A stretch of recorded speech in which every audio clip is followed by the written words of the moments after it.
Good evening Sachin sir. So we are live आणि ठरल्याप्रमाणे अगदी गुड 5 इव्हनिंग. गुड वाजता इव्हनिंग. आपण ठरल्याप्रमाणे 5 वाजता बरोबर भेटलोय. आजपर्यंत तर आपण वेळ पाळत आलोय बरोबर आपल्या आहे. पहिल्या कार्यक्रमापासून, आणि आज आपण जवळजवळ शेवटून दुसऱ्या बरोबर सत्रामध्ये आहोत.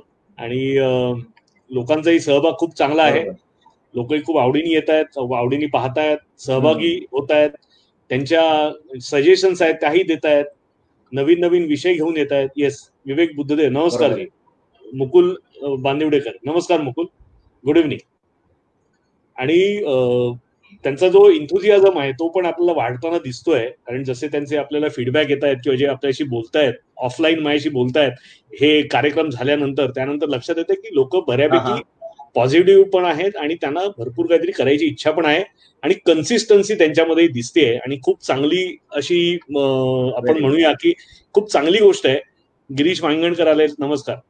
प्रशांत आलेले आहेत, विजय पवार आलेले आहेत, अभिजित मोरे आलेले आहेत, केसरी कुंभार आलेले आहेत, नमस्कार. अलका फाटक मॅडम आलेले आहेत, नमस्कार.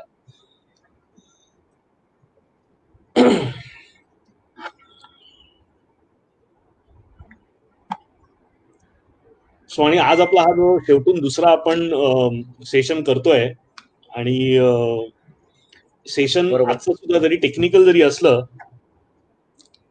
असलं बऱ्यापैकी, तरी सुद्धा ज्याला आपण म्हणतो की त्याचं महत्व फार आहे. म्हणजे व्यवसायाच्या दृष्टीने या सगळ्या, म्हणजे आपण जी काही मेहनत करणार आहोत त्याला बांधून ठेवणारं किंवा त्याला प्रत्यक्षात आणणारं असं जे डिपार्टमेंट आहे, ऍडमिन डिपार्टमेंट आहे, HR डिपार्टमेंट बरोबर. आहे, की जे आपण रिसोर्सेस तयार केलेले आहेत त्यांच्याबरोबर जवळून काम करणारं डिपार्टमेंट आहे, ते त्याच्याबद्दल आपण आज बोलणार आहोत. आणि ह्या सगळ्या मध्ये म्हणजे आतापर्यंत जो काही आपण अभ्यास केला त्या अभ्यासाचं हे अत्यंत महत्वाचं असं टप्प्यावरती आपण आलेलो आहोत. आणि बऱ्याच वेळेला लोकांना टेक्निकल गोष्टींमध्ये फारसा रस नसतो, पण मला असं वाटतं की ह्या गोष्टी जेव्हा आपण अगदी व्यवस्थित आणि ज्याला आपण म्हणतो की नीटपणे करतो, तर जे काही आपण प्लॅनिंग म्हणून जे काही बरोबर. केलेलं आहे कागदावरती ते प्रत्यक्षात उतरताना आपण पाहू शकतो.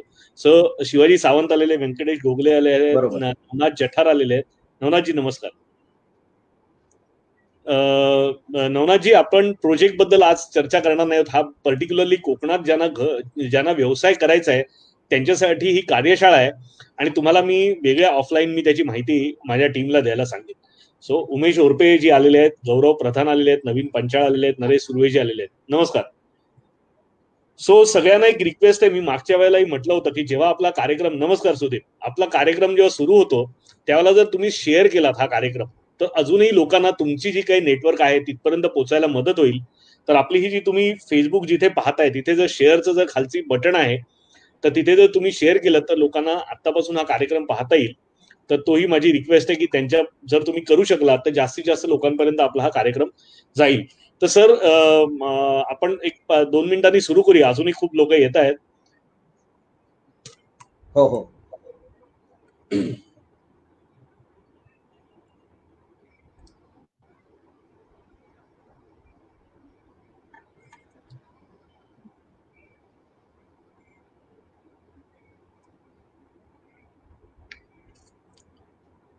प्रीतम बांदेकर आलेले आहेत, नमस्कार जी. आणि मित्रांनो, आता तुम्ही सगळे अगदी पहिल्या बेंचवरचे सगळे खेळाडू आहात. म्हणजे जर आपण हा वर्ग जर समजला की जे अगदी वेळेवरती हजर राहता आणि जे तेवढेच ज्याला पोटेन्शियलही आहे आणि मनापासून काहीतरी तयारी करायची आहे, त्यांना खरंच तुमचं कौतुक आहे. तर आपण पुढची जी, मला एक थोडंसं आपलं लोक जॉईन होईपर्यंत एक माहिती देतो की पुढचं जे आपलं सेशन आहे जे बुधवारी होणार आहे, सगळ्यात महत्वाचं सेशन असणार आहे.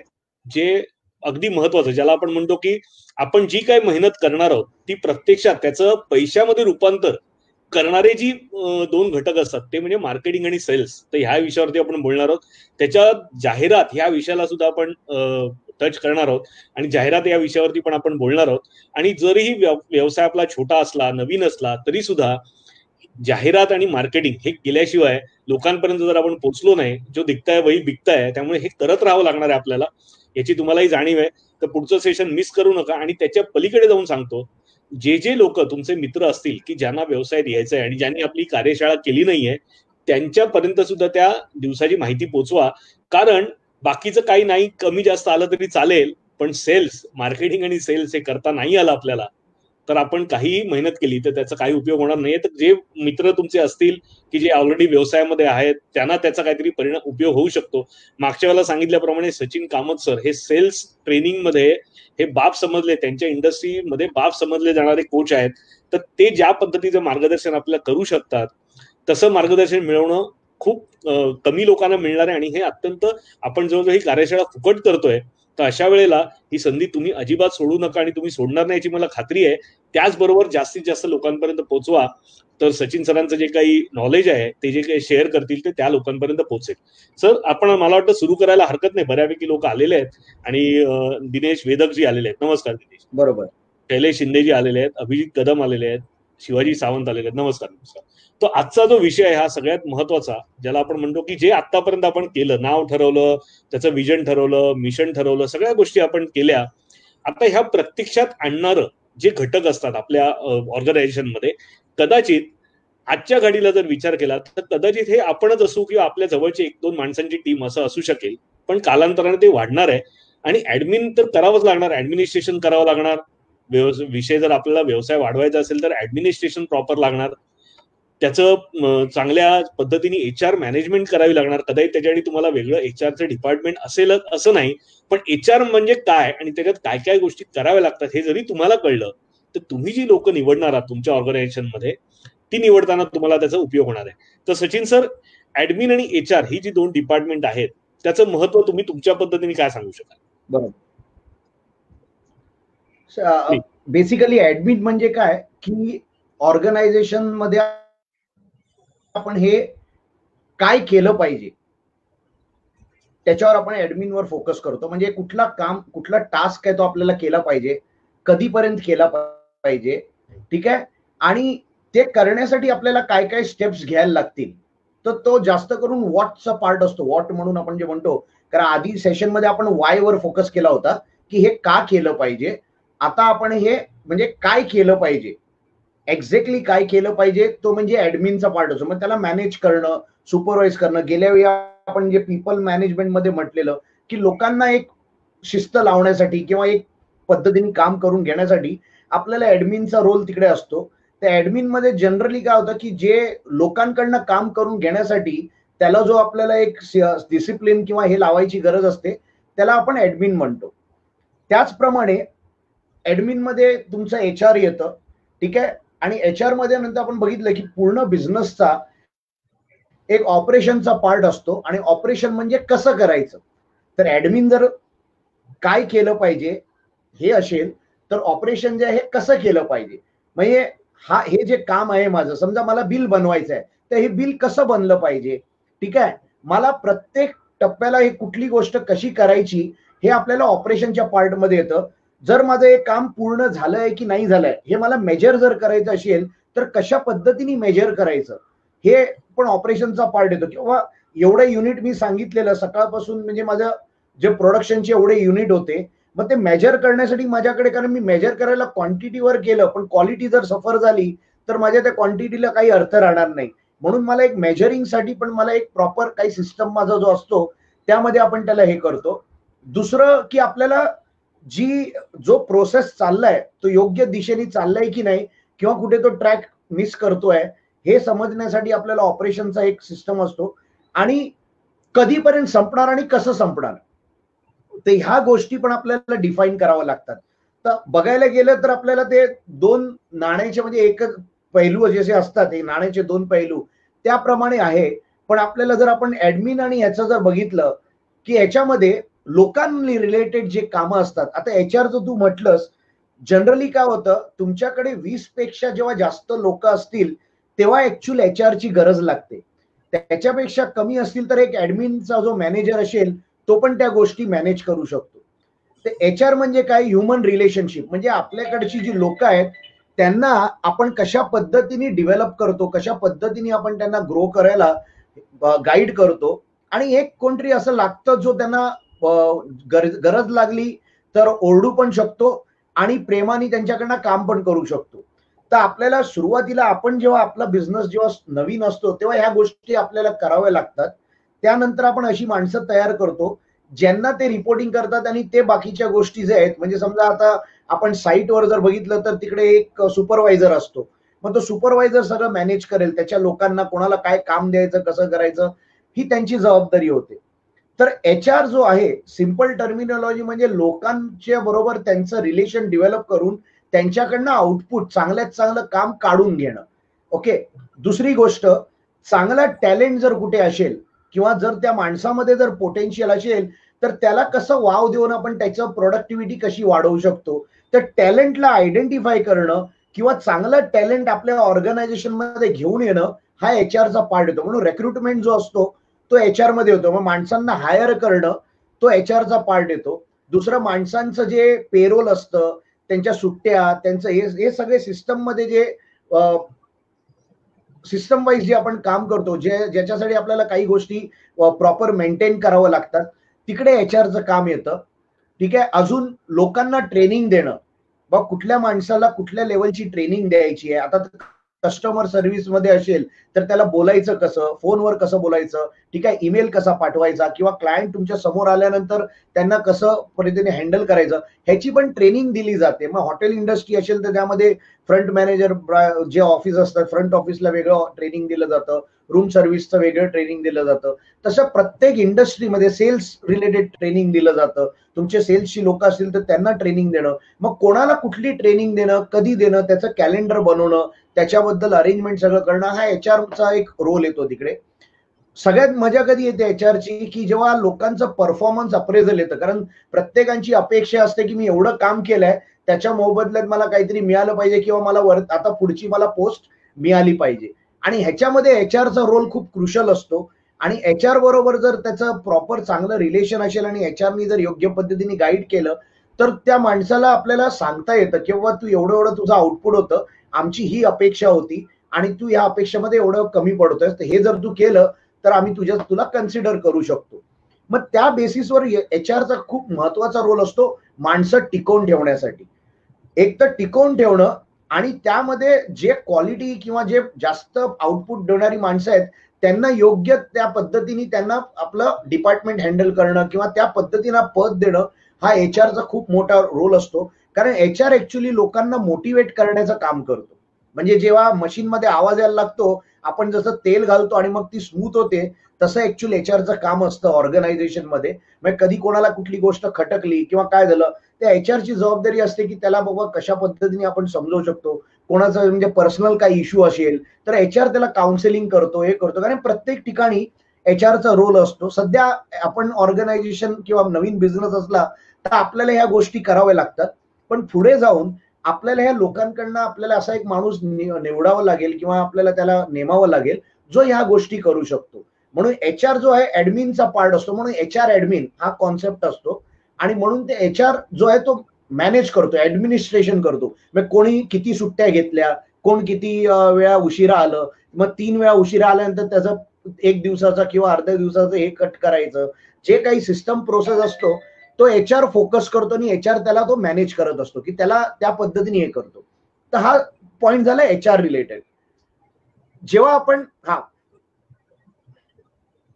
काही ऍड करायचं विवेक तर सांग. नाही, ऍड नाही, मला एक वेगळ्या पद्धतीने हाच प्रश्न विचारायचा आहे. थोडक्यात जे आपण व्हॅल्यूज बद्दल बोललो होतो, आपल्या विजन बद्दल बोललो होतो, तर हे विजन, व्हॅल्यूज आणि मिशन ऑर्गनायझेशनला त्या मिशनवरती ठेवणं, जो स्टाफ आहे त्याला त्या व्हॅल्यूजशी एकरूप ठेवणं कन्सिस्टंटली, विजनशी अलाईन ठेवणं, हेच काम नाही. तुमच्या ह्याच्यातनं जे समजलं ते मी सांगतो, ते फक्त तुम्ही योग्य असेल तर करेक्ट करा. हे काम करण्याचं काम, हे करण्याचं काम हे HRचं असतं असं आपण म्हणू शकतो का? बरोबर बरोबर. म्हणून मी मगाशी म्हटलं ना की ते ट्रॅकवरनं जेव्हा लोक हलतात त्यावेळी त्यांना परत ट्रॅकवर आणण्यासाठी आपल्याला HRची गरज लागते. कारण होतं काय, कधी कधी लोक इमोशनल असतात. मग काही गोष्टींमुळे कधी कधी ते जास्त एक्साइटेड होतात किंवा कधी कधी ते डिस्करेज होतात. मग त्यांना त्या ट्रॅकवर ठेवून आपला जो उद्देश आहे, आपलं जे विजन आहे त्याला अलाइन करणं आणि त्याच्याप्रमाणे त्यांना घेऊन चालणं, हा HRचं काम होतं. आणि खूप म्हणजे योग्य तू एक्झाम्पलच्या माध्यमात जे विचारलं ते खूप स्पेसिफिक होतं आणि खूप चांगलं होतं. तर HRचा रोल बऱ्यापैकी ह्या पद्धतीने असतो. आणि लोकांना डेव्हलप करणं, कारण कसं आहे, ह्यांना रोजच्या रोज आपण म्हणजे जसं आंघोळ करतो ना रोज, तसं मोटिवेशन रोज लोकांना लागत असतं. आणि ते देण्याचं काम HR करत असतं, की वेळोवेळी त्याला हे करणं, मग त्यांच्या हेल्थचं, त्यांच्या सेफ्टीची जबाबदारी, बाबा सगळ्या गोष्टी नीट चालतात आहे. कारण ते कुठल्या दडपणात असले तर प्रोडक्टिव्हिटी हिट होणार. म्हणून HRचं काम असतं की ते दडपण त्यांचा, ऍटलीस्ट मानसिक त्रास जो असेल त्यांचा तो कसा कमी करायचा, त्यांचं कौशल्य कसं वाढवायचं, कामाच्या बाबतीमध्ये त्यांचं काम सोपं करण्यासाठी त्यांना आपण काय अजून करू शकतो, हा ऍक्च्युली HRचा जो आहे एक रोल असतो. म्हणून खूप गरजेची गोष्ट असते ती, स्पेशली ऍडमिनच्या बाबतीमध्ये जेव्हा आपण बघतो तेव्हा. येस. एक प्रश्न असा विचारायचा आहे की आता आपले जे उद्योजक आहेत, पर्टिक्युलरली आपली कार्यशाळा करतायत, त्यातले बरेचसे हे पहिल्या वेळचे उद्योजक आहेत किंवा व्यवसाय सुरू करतायत किंवा ज्यांनी अगदी आता सुरू केलेला आहे, की ज्यांची ऑर्गनायझेशन खूप लहान आहे कम्पॅरेटिव्हली. बरोबर. तर अशा लोकांनी हे HR डिपार्टमेंट, कारण मुळात त्यांच्याकडे माणसं कमी आहे, तर अशा वेळेला तो व्यक्ती, म्हणजे कारण हे काम तर त्याची चुकणार नाही, हे काम तर त्याला करत राहावं लागणार आहे. म्हणजे माणूस ठेवा किंवा नका ठेवू, माणूस नाही ठेवला तर हे काम त्याला स्वतःला करायला लागणार आहे. ह्या कामातनं म्हणजे तुम्ही आता जे म्हणाला, तुम्ही HRचा माणूस तुम्ही एक वेळ एखाद्या माणसानं नाही ठेवला तर एक वेळ समजू शकतो, पण हे काम जे तुम्ही सांगताय हे अत्यंत महत्वाचं आहे, कन्सिस्टंटली करत राहावं लागणार आहे. जी आपली टीम आहे त्याच्यासाठी ती करत राहावं लागणार आहे. आणि HRचं जरी HR तुमच्याकडे डिपार्टमेंट जरी नसलं तरी ते डिपार्टमेंट, जो कोणी व्यावसायिक आहे, जोपर्यंत त्याच्याकडे तसं डिपार्टमेंट होत नाही तोपर्यंत त्याला काम करावं लागेल, असं तुमच्या ऐकून मला बोलण्यातनं कळतंय. तर किती जणांना पटतंय की हे काम करत राहण्याचं आहे आणि नुसतं व्यावसायिक म्हटले बॉसिंग करून चालणार नाही आपल्याला, लोकांची सुखदुःखाशी HRचं काम समजून आता आपण घेतलं सचिन सरांकडनं, की त्यांची सुखदुःख समजून घ्यावे लागतील, त्यांचे चॅलेंजेस समजून घ्यावे लागतील, त्यांना कंटिन्युअस मोटिवेट करत राहावं लागेल. जे आपण व्यवसायामध्ये, आपल्या व्यवसायामध्ये जे जे बदल आणू प्रत्येक वेळेला, त्या बदलाला त्यांना सुद्धा तयार करावं. नुसते तुम्ही तयार होऊन चालणार नाही, तर त्यांनाही बदलाला तयार करत राहावं लागेल. आणि एक वेगळी ऑर्गनायझेशन, मग ती 4 लोकांची असू दे किंवा 40 लोकांची असू दे, तीच मोटिवेशन, तेच विजन, तेच व्हॅल्यूजला कनेक्ट करत राहणं, हे तुम्हाला सगळ्यांना पटतंय का? की HRचं जरी डिपार्टमेंट माझ्याकडे आहे नाहीये आणि मला जेव्हा वेळ येईल आणि मला जेव्हा योग्यता असेल माझी, किंवा योग्यता म्हणण्यापेक्षा माझी गरज असेल आणि माझ्याकडे क्षमता जेव्हा तयार होईल, तेव्हा HR डिपार्टमेंट हे तुम्हाला बरोबर वाटतं का? बरोबर वाटत असेल तर बरोबर येस असं उत्तर द्या, आणि वाटत असेल की नाही हे फार महत्वाचं नाहीये तर नाही असं उत्तर द्या. त्याच्यावरती तोपर्यंत आपण सरांकडे, सर मग आपण आता पहिला विषय काय घेऊया, म्हणजे आता आपण ऍडमिन पासून सुरू करायचंय, आपण हे कशा पद्धतीने करू शकतो? बेसिकली कसं आता हे जे आता जसं आपण म्हटलं ना की हा विषय जो आहे HRचा रिलेटेड जो विषय आहे, यामध्ये माझ्याकडे 4 माणसं जरी असती तरी मला काहीतरी एक प्रकारचं सिस्टम आणि डिसिप्लिन त्यांना सुरुवातीपासून सांगावं लागेल आणि द्यावं लागेल. आपण सुरुवात करताना 1-2 माणसं असतील किंवा आपण पहिले एकटेच असतो, पण आपल्याला पण हा डिसिप्लिन समजून घेणं गरजेचं आहे. कारण आपल्याला जेव्हा माणूस भेटतो, प्रॉब्लेम कुठे होतो की कुठल्या माणसाला कुठलं काम द्यायचं हेच बऱ्याच वेळा माहित नसतं, आणि मग जे आपल्याला थोडं अडचणीचं वाटतं ते आपण त्याला देऊन टाकतो आणि पाहिजे तसा रिझल्ट येत नाही आणि आपण परत त्याच्यामध्ये अडकून जातो. म्हणून आपल्याला ह्या गोष्टी की त्याचं जे स्किल आहे त्याप्रमाणे त्याला जर आपण काम देऊ शकलो तर आपण खूप चांगल्या पद्धतीने त्याला हे करू शकतो. आता ह्याच्यासाठी माझ्याकडे मी एक हा बोल. नाही, मला फक्त हे पुढे जाण्याच्या आधी सगळ्यांना ते सांगायचं आहे की बऱ्याच जणांनी म्हणताय की त्यांना पटतंय की HR डिपार्टमेंट असायला पाहिजे आपल्याकडे. मला पुढे जाऊन मी तुम्हाला असं सांगेन, ऑर्गनायझेशन जर वाढवायची असेल, आपण मागच्या वेळेला म्हटलं होतं आणि समजून घेतलं होतं की आपल्यापेक्षा हुशार माणसं आपल्या ऑर्गनायझेशन मध्ये असतील तर आपली ऑर्गनायझेशन वाढेल, बरोबर आहे. तर माझं तर असं म्हणणं आहे, ज्याला बरोबर वाटेल त्यांनी ते काम, त्याच्यावरती काम करावं. सर तुम्हाला काय चुकीचं वाटत असेल तर तुम्ही सांगायला हरकत नाही. तर लवकरात लवकर हे HR डिपार्टमेंट, म्हणजे कुठच्याही, मी माझे जे काही व्यावसायिक मित्र आहेत त्यांच्याशी जेव्हा बोलतो तेव्हा ते सांगतात की ज्या कंपनीचं HR डिपार्टमेंट चांगलं आहे ती कंपनी मोठी होते. कारण टॅलेंट ऍक्विजिशन, आपल्याला जेव्हा वाटतं की माझी एकट्याचीच कंपनी आहे तर अजून माझी लहान आहे कंपनी, तर मला HR डिपार्टमेंटची गरज आहे का, अशा वेळेला खरी HR डिपार्टमेंटची सगळ्यात जास्त गरज असते. कारण ते चांगलं टॅलेंट आपल्याकडे घेऊन येतात, जो आपला बिझनेस वाढवायला मदत करतं. ते टॅलेंट आपला बिझनेस वाढवायला मदत करत असतं आणि त्यातून आपला बिझनेस उभा राहत असतो. तर काही लोकांना असं जर वाटत असेल की माझा व्यवसाय वाढल्यावर मी HR डिपार्टमेंट घेईन, तर कदाचित तुम्हाला ह्या स्ट्रॅटेजीचा परत विचार करावा लागेल. कारण तुम्ही जे जे कोणी अनुभवी व्यावसायिक आहेत त्यांच्याशी जेव्हा आपण बोलल्यानंतर लक्षात येतं की HR डिपार्टमेंट हे अत्यंत क्रिटिकल आहे. चांगलं टॅलेंट आपल्या बरोबर असणं, त्यामुळे तुमचा जो व्यवसाय आहे तो पटापट वाढण्याला मदत होते. आणि HR डिपार्टमेंट जरी आपल्याकडे नसलं तरी आपण बाहेरनं, आपण मागच्याला जसं म्हटलं तसं काही रिसोर्सेस आपल्याकडे असतील, आपण कोलॅबरेट करू शकतो कोणाबरोबर, किंवा कोणाला आपण आउटसोर्स करू शकतो हे काम, जोपर्यंत आपल्याकडे HR डिपार्टमेंट नाही तोपर्यंत. पण HR डिपार्टमेंट अत्यंत महत्वाचं आहे, हे सगळ्यांनी लक्षात घ्या. सर, मी तुमची एक स्लाइड मला वाटतं दिसते इकडे. हा, मग तेच मला मी ते चेक करतो इथे, मला ती स्लाइड दिसत नव्हती इथे. येस येस, आता दिसत नाहीये, जरा तुम्ही ऍड दिसतंय का? नाही नाही नाही. हो हो, चेक करतो, एक मिनिट.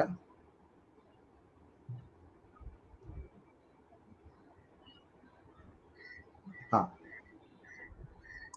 दिसतंय का आता? हो, दिसते.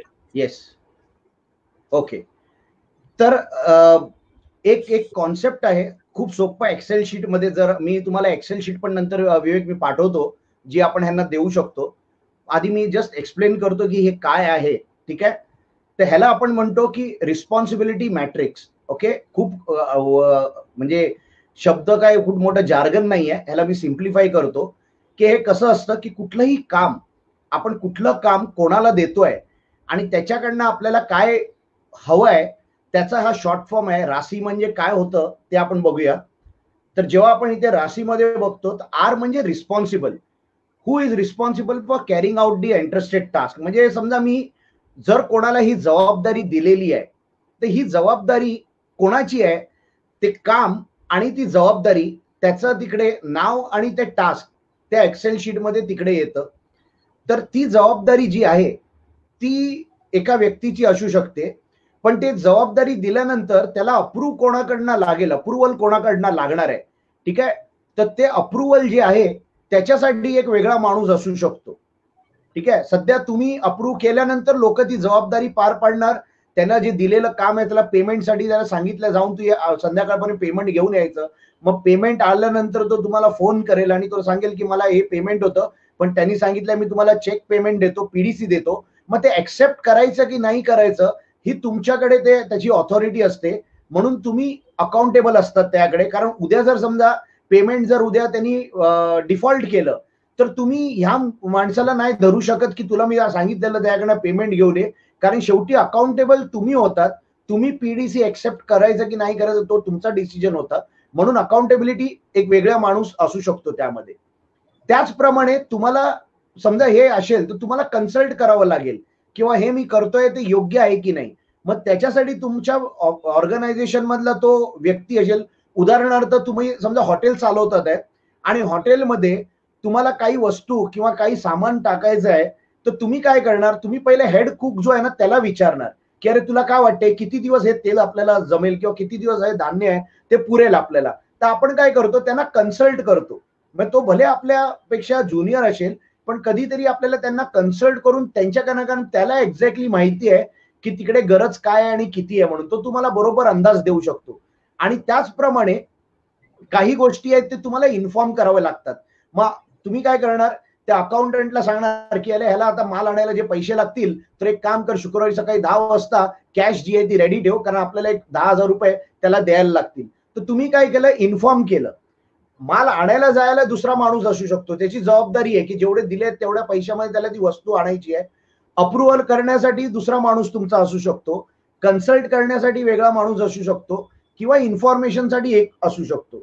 आता जेव्हा आपण ऑर्गनायझेशन आपली सुरुवातीची वेळ असते तेव्हा आपल्याला ह्या गोष्टी सगळ्या कराव्या लागतात. पण हे जे आपण समोर ठेवलं तर आपल्याला क्लॅरिटी येते की कुठल्या कामामध्ये आपल्याला काय करायला लागणार आहे, कोणाची जबाबदारी आहे, कोण अकाउंटेबल आहे, कोणाला कन्सल्ट करायला लागेल. जर तुम्हाला छोटे उद्योजक आहात आणि तुम्हाला जर अचानक काही घ्यायचं असेल, कुठली वस्तू घ्यायची असेल, कधी कधी सीए ला कन्सल्ट करावं लागतं किंवा मी हे करतोय तर ह्याला घेताना मला काय काय प्रिकॉशन घ्यायला लागेल. जर तुम्ही कुठला फंडिंगच्या बाबतीमध्ये असो किंवा कुठल्या माणसाला घेताना तुम्हाला कन्सल्ट करावं लागेल कोणाला तरी, बाबा असा असा माणूस घेतोय तर मी त्याला काय काय गोष्टी त्याच्यामध्ये बघितल्या पाहिजेत. ठीक आहे, तर अशा पद्धतीने तुम्हाला ठरवावं लागेल की रिस्पॉन्सिबल कोण असणार आहे, कुठल्या कामासाठी कोण रिस्पॉन्सिबल आहे, त्याला अप्रूव्ह करणारा माणूस कोण आहे. ठीक आहे, तिसरं कन्सल्ट कोण करतोय त्याला, त्याची कोणाकडनं तो कन्सल्टेशन घेतोय, कोणाकडनं तो आयडिया घेतोय किंवा हे बरोबर आहे नाही आहे. ओके, तिसरं इन्फॉर्म्ड किंवा मी हे केलं, माझं हे कम्प्लीट झालं, किंवा मला असं असं करायचंय, तर ज्यापर्यंत समजा सुट्टी पाहिजे, तर तो सुट्टी घ्यायला तुमच्याकडे आला आणि तुमच्याकडे HR डिपार्टमेंट असणार, तर तुम्ही काय सांगणार, बाबा हे जे आहे ना सुट्टी विट्टीचं, ती HR डिपार्टमेंट मधली जी व्यक्ती आहे ती बघते. तर ते त्याचं काम असणार आहे, त्यांनी अप्रूव्ह करायचं की नाही करायचं, जबाबदारी त्याची असणार आहे. तुम्हाला फक्त तो एकदा येऊन विचारेल, सर आपल्याकडे असंच आहे आणि त्याची खरोखर त्याला घरामध्ये त्याचा असं एमर्जन्सी आहे, तर आपण त्याला कन्सिडर केलं पाहिजे. एवढं फक्त तुम्हाला येऊन ते फक्त इन्फॉर्म करणार, कन्सल्ट करणार, तुम्ही येस नो केलं की ते अप्रूव्ह करून टाकणार.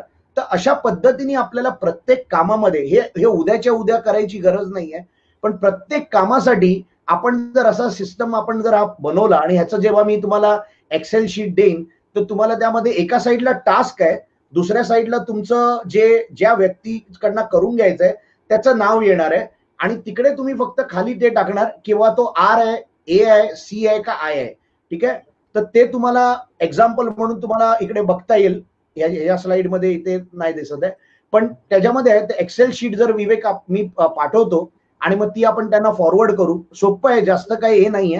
तर कुठे R टाकायचं, कुठे A टाकायचं, त्या व्यक्तीचं नाव असणार, ते टास्क असणार आहे, आणि त्या टास्क प्रमाणे तुम्हाला तिकडे त्याला हे टाकायचं की तुम्हाला R आहे म्हणजे त्याची जबाबदारी आहे का, तो अप्रूव्ह करणार आहे का, त्याला कन्सल्ट करायचं आहे का, त्याला नुसतं इन्फॉर्म करायचं आहे. जसं आता तुमचा सिक्युरिटी गार्ड असेल, त्याला तुम्ही इन्फॉर्म करून जातात, टाळं बिळं सगळं जे आहे सगळीकडे बरोबर लागलंय की नाही चेक कर, खिडक्या बिडक्या बघून घे. तर हा आपण इन्फॉर्म करण्याचा पार्ट झाला. म्हणून तुम्हाला हे आयडेंटिफाय करून कोणाला कुठली जबाबदारी द्यायची आणि ती जबाबदारी कशा पद्धतीने तो पार पाडतोय हे समजून घेण्याचा हा ऍडमिनचा तुमचा पार्ट होतो. आणि खूप सोप्या पद्धतीने गोष्टी होतात जेव्हा आपल्याला या गोष्टी एक सिस्टम प्रोसेसने आपण जेव्हा करतो, तर तुम्हाला त्या खूप चांगल्या पद्धतीने करता येतात. आणि काही असे बिझनेसचे पुढे आपण गेल्यानंतर काही उदाहरणं बघू की कशा पद्धतीने आपल्याला काय गोष्टी ऍडमिन मध्ये येतात आणि काय गोष्टी ऑपरेशन्स मध्ये येतात. जर कोणाला काही प्रश्न असतील विवेक, तर जरा विचारून घे त्याच्यामध्ये. एक दुसरं मला विचारायचं होतं KRA बद्दल, म्हणजे की रिझल्ट एरियाज आहेत किंवा ह्याच्याबद्दल. कारण कसं आहे की आता छोट्या व्यवसाय, आपण छोटे व्यावसायिक आहोत, तर आपण कमी माणसांकडनं जास्त कामं करून घ्यायची असतात आपल्याला. तर जेव्हा आपण एखादा माणूस कामाला ठेवतो, तर त्याचं आयडेंटिफाय करणं, त्याला आपण काय काम देणार आहोत. बरेच वेळेला आपण चूक काय करतो, छोटे व्यावसायिक चुका काय करतात, माणूस आधी ठेवतात, त्याला काय जमेल ते काम त्याला देतात. ओके, माझ्या मामाचा मुलगा आहे, माझ्या चुलत भाऊ आहे, त्याला, कारण तो माझ्याकडे कमी पगारात काम करायला तयार आहे किंवा मी त्याच्यावर विश्वास ठेवू शकतो, या एक दोन गोष्टींमुळे ते पहिल्यांदा त्याला कामावरती घेतात आणि त्याच्यानंतर त्यांनी काम काय करायचं हे ठरवतात.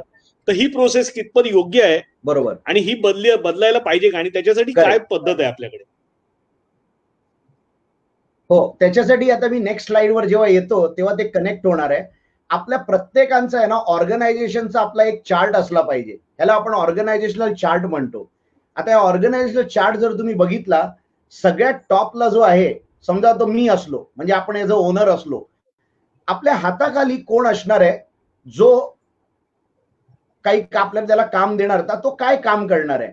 तर माझ्या ऑर्गनायझेशनमध्ये जसं तू म्हटलंस की की रिझल्ट एरिया, कुठले कुठले डिपार्टमेंट आहेत जिथून मला रिझल्ट येणार आहे. एक डिपार्टमेंट झाला माझं प्रोडक्शन, ठीक आहे.